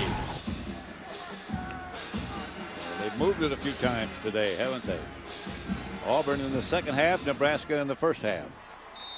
Looks like a tale of two halves. Yeah. It's first and 10 for the Tigers at their 48-yard line. First and 10 for Auburn at the 48. Bright, sunshiny day in Dallas. Just right for football. Whatever wind there is, Auburn has at their back now. Nothing doing. Right now, let's send you down again to Chris Devoda. Well, David and Kenny Irons playing in their final game in an Auburn uniform. Dad, David Sr. in the stands watching. I know it's been a long road here, a lot of injuries, a lot of schools. What are your thoughts watching them today? I feel that we're blessed as a family just to be able to enjoy them in this last game. You know, they've been through a lot of trials and tribulations to get here, and it's just a blessing for all of my family. We have this whole row here, this whole section, be able to come down and enjoy their last game. Now, with David on defense, Kenny on offense, how do you ever go to the bathroom in one of these games? We just do it before we get into the stadium, and we hold out. We just man up and hold out until the game is over. We don't move. Not even halftime we don't go. Dedicated and loyal. A lot of Irons making it to the NFL. We hope to see David and Kenny there as well. We all have our fingers crossed. This is my uncle Leroy Jackson. He played in the 60s with the Washington Redskins. He was the first member of our family to play in the NFL. We are glad to have all of you here. Thank you for being here and enjoy the game. And guys, something else to keep in mind. Auburn led at the end of the third quarter, 17-14. Auburn has never relinquished a lead, 10-0 when they lead after the third this season. Strong family, Krista. Strong family ties. They never go to the bathroom. That's pretty good.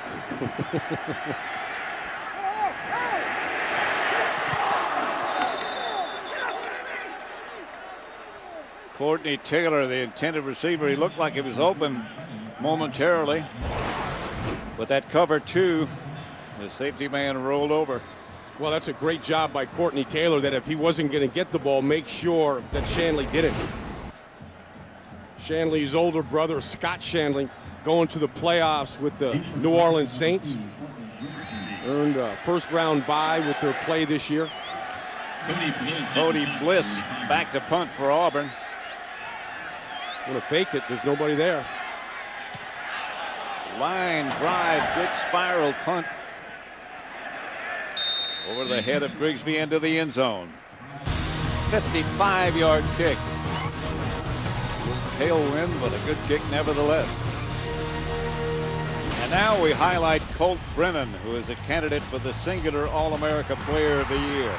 The Hawaii quarterback threw for 4,990 yards and 53 touchdowns, leading his team to a win over Arizona State in the Hawaii Bowl. To vote for Colt Brennan or any of the other singular All-American candidates, text 87654 on your singular wireless phone or go to foxsports.com. Keyword singular for more information. Lucky back at tailback. Zach is going to throw it if he has time. He got a pretty good sandwich after that scramble by Josh Thompson. Josh Thompson is the nose tackle for Auburn. And he looks like your classic nose tackle, Pat. I mean, he's 6 foot tall, over 300 pounds, built like a square refrigerator. About as square as you can get. And he just made that play coming all over the field and chasing him down. That's square? maybe a little rounded. Maybe. Square. He's effective, that's for sure. All kinds of time. Now Zach Taylor gets away. Out of bounds, he is taken by Marcus Gunn. Chased by Taylor. This time, Josh Taylor, he just gets wrestled. I mean, that's just a tag team there. That's the life of a nose tackle.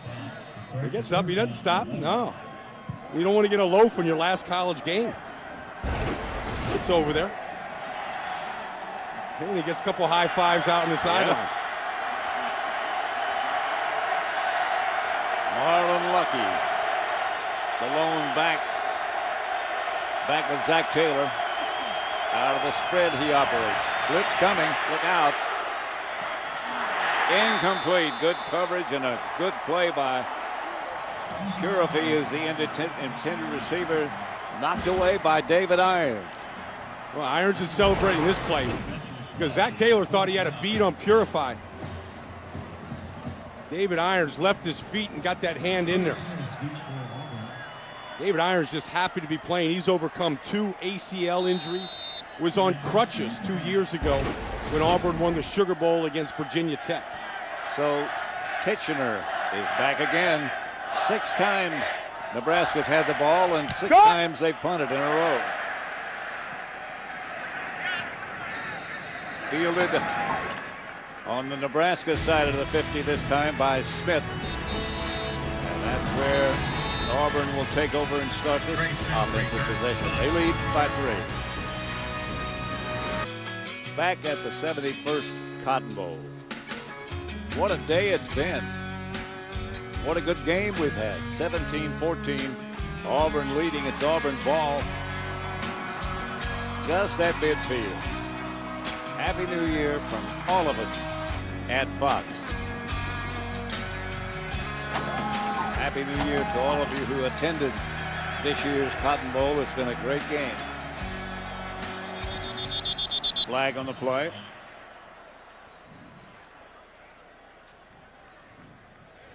Ball start. 79. Offense. 5-yard penalty. Remains first down. Jonathan Palmer, the guilty party. Matt, were you ever a big believer in New Year's resolutions? You ever? Yeah, I made a lot of them. Yeah. I never lived by a lot of them. Yeah, I was a believer. Still am. Hard to keep some of them sometimes. Well, you got to figure out what your standards are before you make them. You have to adjust them a little bit. Ben Tate. Still running. Stepped out of bounds or was down, knee down. Number 44, Ben Tate on the Let's see how many tackles Ben Tate can break on his way to the sideline. It's hard to break the grip of Adam Carricker, and that's what he did. I was talking to the Auburn coaches the other day. They were talking about how young Ben Tate was. When he first got there, he just barely 16 years old. Just had turned 16. He is, as Brian and I have said earlier, the back of the future for Auburn. Kenny Irons is back in now at the tailback spot, and he gets this carry. Pitch back to Kenny Irons. This the way the Alamo Bowl ended for Nebraska last year. Some people may have missed this in some of the highlights at the end of the year. One of those plays that looks like it never ended. You expect the band to come out anytime soon. This is one of those you see a number of times. Yeah. Somebody keeps playing it back. In this case, it's a Michigan player. And it's not over there yet either. No. No, but you know, in this game, history and folklore can be made at any time.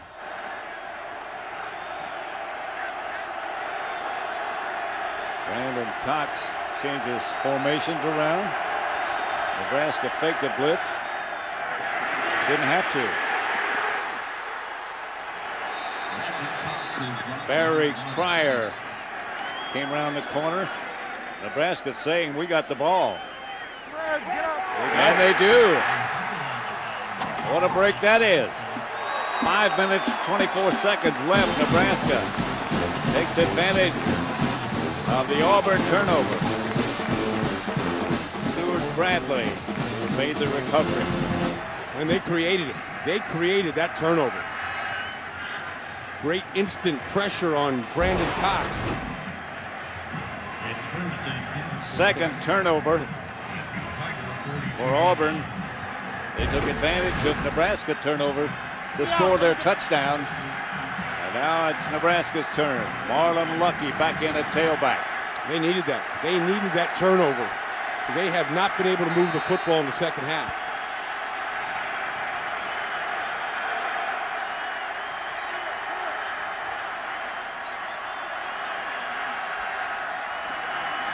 Lucky.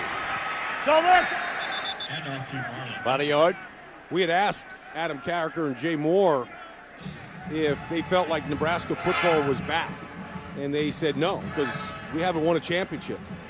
We hadn't run a big bowl game. They would take a win in the Cotton Bowl against Auburn to feel like this program is back where it needs to be. Depends on what they do with this drive. Yeah. With this possession. Lucky behind Taylor. And now Todd. This is Lucky. And he gets down to where they have about a 3rd and 5 coming up as Josh Thompson made the stop. Might be that 4-down territory right here, Pat. I mean, yeah. Right now. Well, I think so. Not too far for a field goal. Might not want to punt it away, so you're calling a play right now from Bill Callahan. Kind of think that you've got 2 downs here to get 5 yards.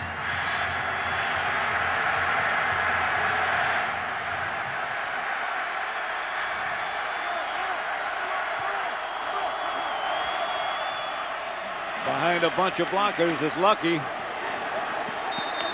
And he gets the first down. That was a big one. They moved the 3 blockers from one side to the other out in front of him.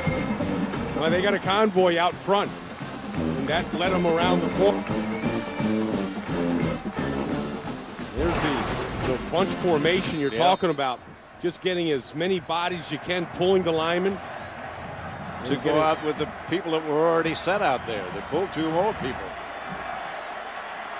Move the whole formation out on the perimeter. Lucky 25 carries for 88 yards on the day. Taylor has taken a timeout. We'll be back to the AT&T Cotton Bowl Classic.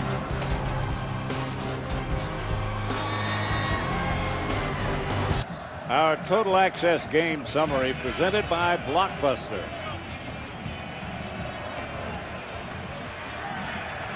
See, Auburn really hasn't done much with the football offensively. A little bit here in the third quarter. A couple of costly turnovers from the running backs. Allowed Nebraska to have a chance to get back into this game. Brandon Jackson back in his spot as the tailback. Todd moves in front of him. Couple of yards. Maybe fell for another one. Merrill Johnson led the defensive charge. 17-14. 3:20 now left to play as the clock continues to run. Bill Callahan looks on.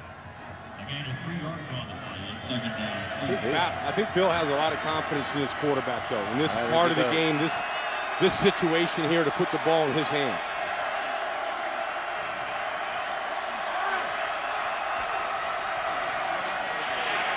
Jackson.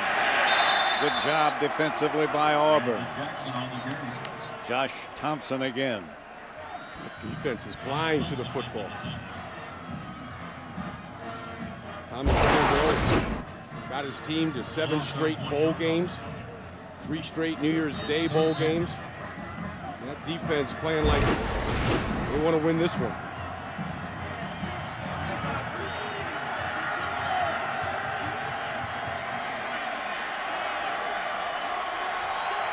Third down. It's like about 8. Time running out here. Shuttle pass. It worked earlier. It doesn't work this time, and that might have just taken him out of field goal range. That loss was big for Auburn. Marks, the defensive tackle, made that play. They're going to talk it over. Their kicker's longest this year has been 40 yards. This will be considerably more than that. Murtha is the injured Cornhusker.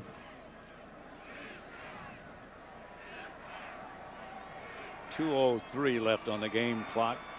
Auburn 17, Nebraska 14. And they're in big conference. Nebraska is over in front of their bench about what to do. Yeah, the field goal will be from about 47, 48 yards should they decide to go that direction. His longest is 40. Only 7 attempts all year long. 5 out of 7 he is. They've been extremely productive when they've gotten the ball down, scoring touchdowns, just haven't had the opportunity to kick many. Think they'll try it? A field goal, I mean? Yeah. I mean, I think right now, 4th and 11. It's a little bit against the wind. They're going in a hurry, whatever they're going to do. Yeah, looks like they've... Not a field goal.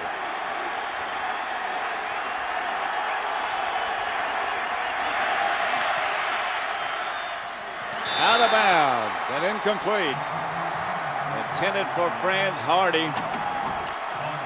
I don't quite understand that. Well, every time they rush to play today, it's backfired.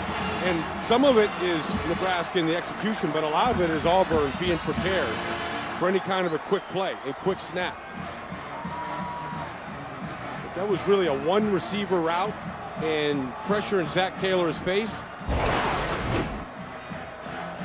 Auburn has 1 timeout left. Nebraska has 2. They'll use them quickly. 1:36 left.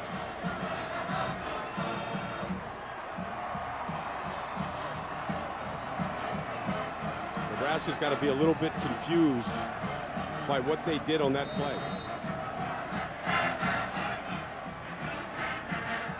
I think it was the play before that you mentioned, Pat, that they lost the yardage. Yeah. That they really backed themselves out of the field goal range. Stewart and Irons, the 2 setbacks behind Cox. Irons will get the carry. Kenny Irons looked as if he might break it, And off to Kenny but Irons. somebody hung on. Andrew Shanley. Making the stop for Nebraska, Andrew Shanley. President Gerald Ford, who passed away on Tuesday, was an outstanding athlete, a center and a linebacker for the University of Michigan from 1932 to 1934. The Wolverines were undefeated in his first 2 seasons there. He was born in Omaha, Nebraska on July the 14th, 1913. Great man. Pat, I know he's a good friend of yours. I know you're leaving here today in Dallas and going to the funeral. He once told me, Brian, that he was riding back. He had played in the East-West game and apparently had played pretty well. And on the same train with him coming back from the West Coast was Curly Lambeau, who was already the coach of the Packers, the famed stadium named after him. And Curly tried to talk the president into playing pro football. Offered him a princely sum of $250 a game if he would do that. And the president told him he appreciated the offer, but he said, I think I want to go to law school and maybe get into public work of some kind. $250 a game just wasn't enough, huh? In those days, that was a lot of money. Here's Kenny Irons. Came out of the pack, almost broke away. Grigsby made the stop. But the president, we often talked about football. He was a diehard Michigan fan, NFL fan. Anybody who played at Michigan, he kept track of in the NFL. He knew all about Tom Brady. He was just a fan. And the flags have been flying at half-mast. I know he was a guest in your home. Yeah. This past year? No, not this past year. A couple of years ago. But he and Mrs. Ford were dear, dear friends. Our dear friends. Well, Pat. Excuse me. Yeah, no, I mean, look at Bill Callahan here. He's burned his last timeout. Yep. 1 minute to go. Auburn's got a 3rd and 2. You got to figure that behind that offensive line of Auburn that they'll hand it off one more time. If they get the first down, they basically can take a knee. If they don't, Nebraska will get an opportunity with the ball one more time. That's the AT&T Cotton Bowl trophy awaiting the victor. Right now, it looks as if it will be Auburn. It was 14-14 at the half. Auburn leads by 3. 3rd and 2. Nebraska showing blitz. Kenny Irons. Close to first down yardage. I don't know if he got it or not. Depends on the mark. Jay Moore made the stop. If he did, Auburn can grab that trophy, and he did. Yep. Nebraska out of timeouts. Bill Callahan, no matter if Nebraska does lose, has taken advantage, made a lot of friends in Dallas, and has also gotten a long look at some of the players on the way up. And that's what you could say about the program. It's on its way up. Yep. All of his backs and receivers will be back next year.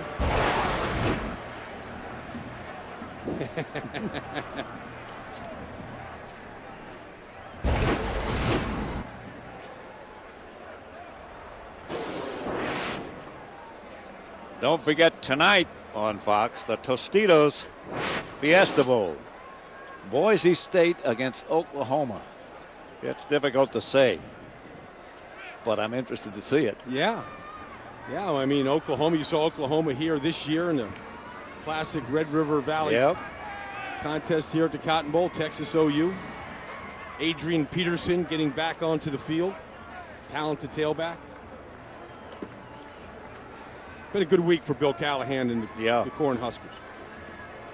And as we pointed out, or you pointed out earlier, he took advantage at the luncheon the other day to say how good and how attentive the Texas high school coaches had been. Took advantage of a little recruiting opportunity. That's part of being a head coach. That's the lifeblood. Yep.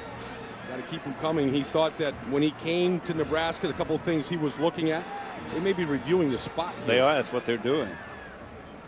Thought one of the things that a couple of things he thought about coming was the facilities. They just opened up a brand new Tom Osborne football facility on the campus.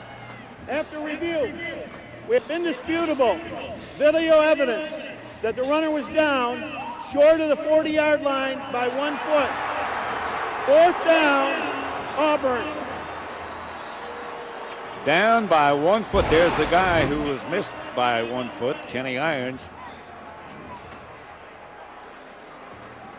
Well, I don't know how. Well, there are 2 lines there. Yeah. Of course, they can't see the yellow line. The players elbows can't. Down there before he stretched that ball out across the 40-yard line. The yellow line, of course, is unofficial.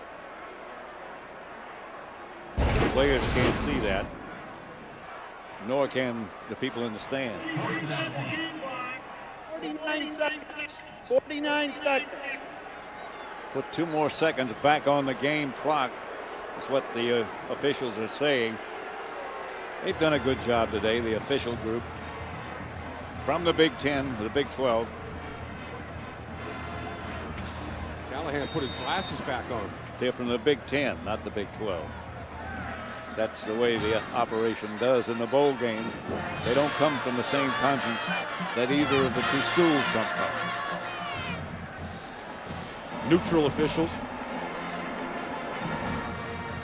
They've been drinking something neutral to be here with no shirts on. Antifreeze. Yeah.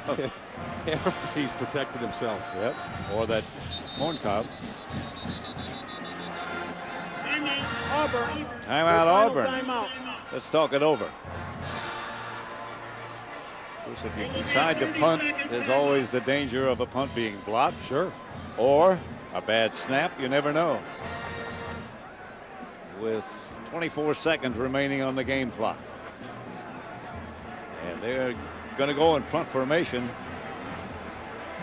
Nebraska won't even put a returner back. They're going to put all 11 players up there, including Zach Taylor, the quarterback, is in here in the middle. So he'll be in the game. Yeah.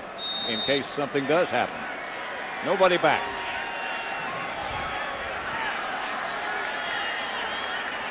Good. There it goes.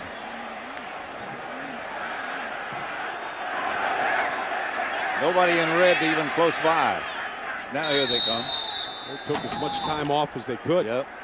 Smart by Auburn, almost like Tommy Tuberville has reviewed every situation. 10 seconds left to play. As soon as they Nebraska's ready to go. Yep. Yeah. That's why Taylor stayed in there and was part of the punt block team. Although he didn't do much aggressively.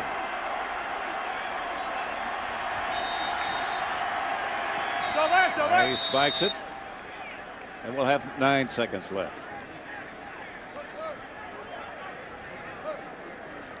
Well, you could legitimately run 2 plays, Pat. You can run a short play, pick up a big chunk, 20, 30 yards, get to around midfield, get out of bounds, and go for a Hail Mary pass. A couple different ways to look at it. Any play that's caught in bounds. If you get a first down, and the clock is going to stop. Here's Taylor. Going to throw it as far as he can.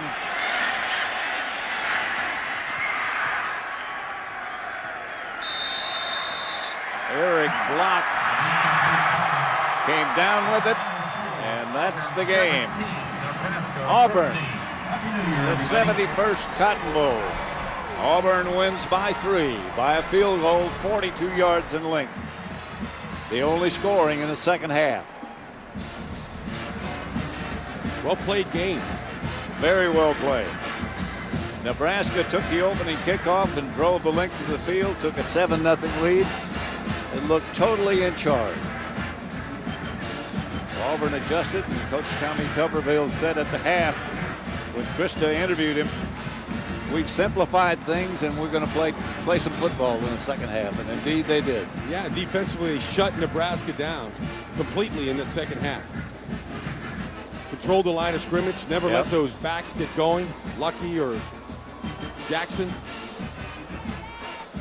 And they really stifled the Big 12 Offensive Player of the Year, Zach Taylor, in the second half. Kenny Irons and David Irons, the brothers. David did a heck of a job on pass coverage and a couple of crushing tackles. A couple of talented seniors will walk out here together winners. Zach Taylor will move on. His final game at Nebraska.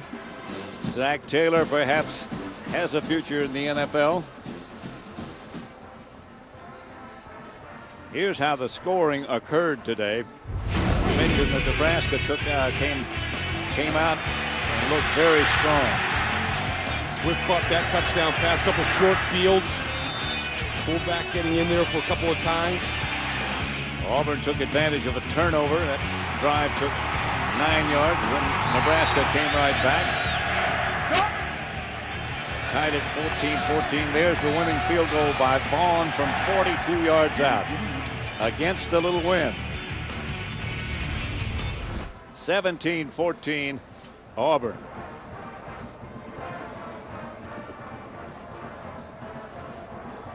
We'll go to commercial right now as Auburn has won 17-14. We'll come back with the AT&T Trophy presentation in a moment.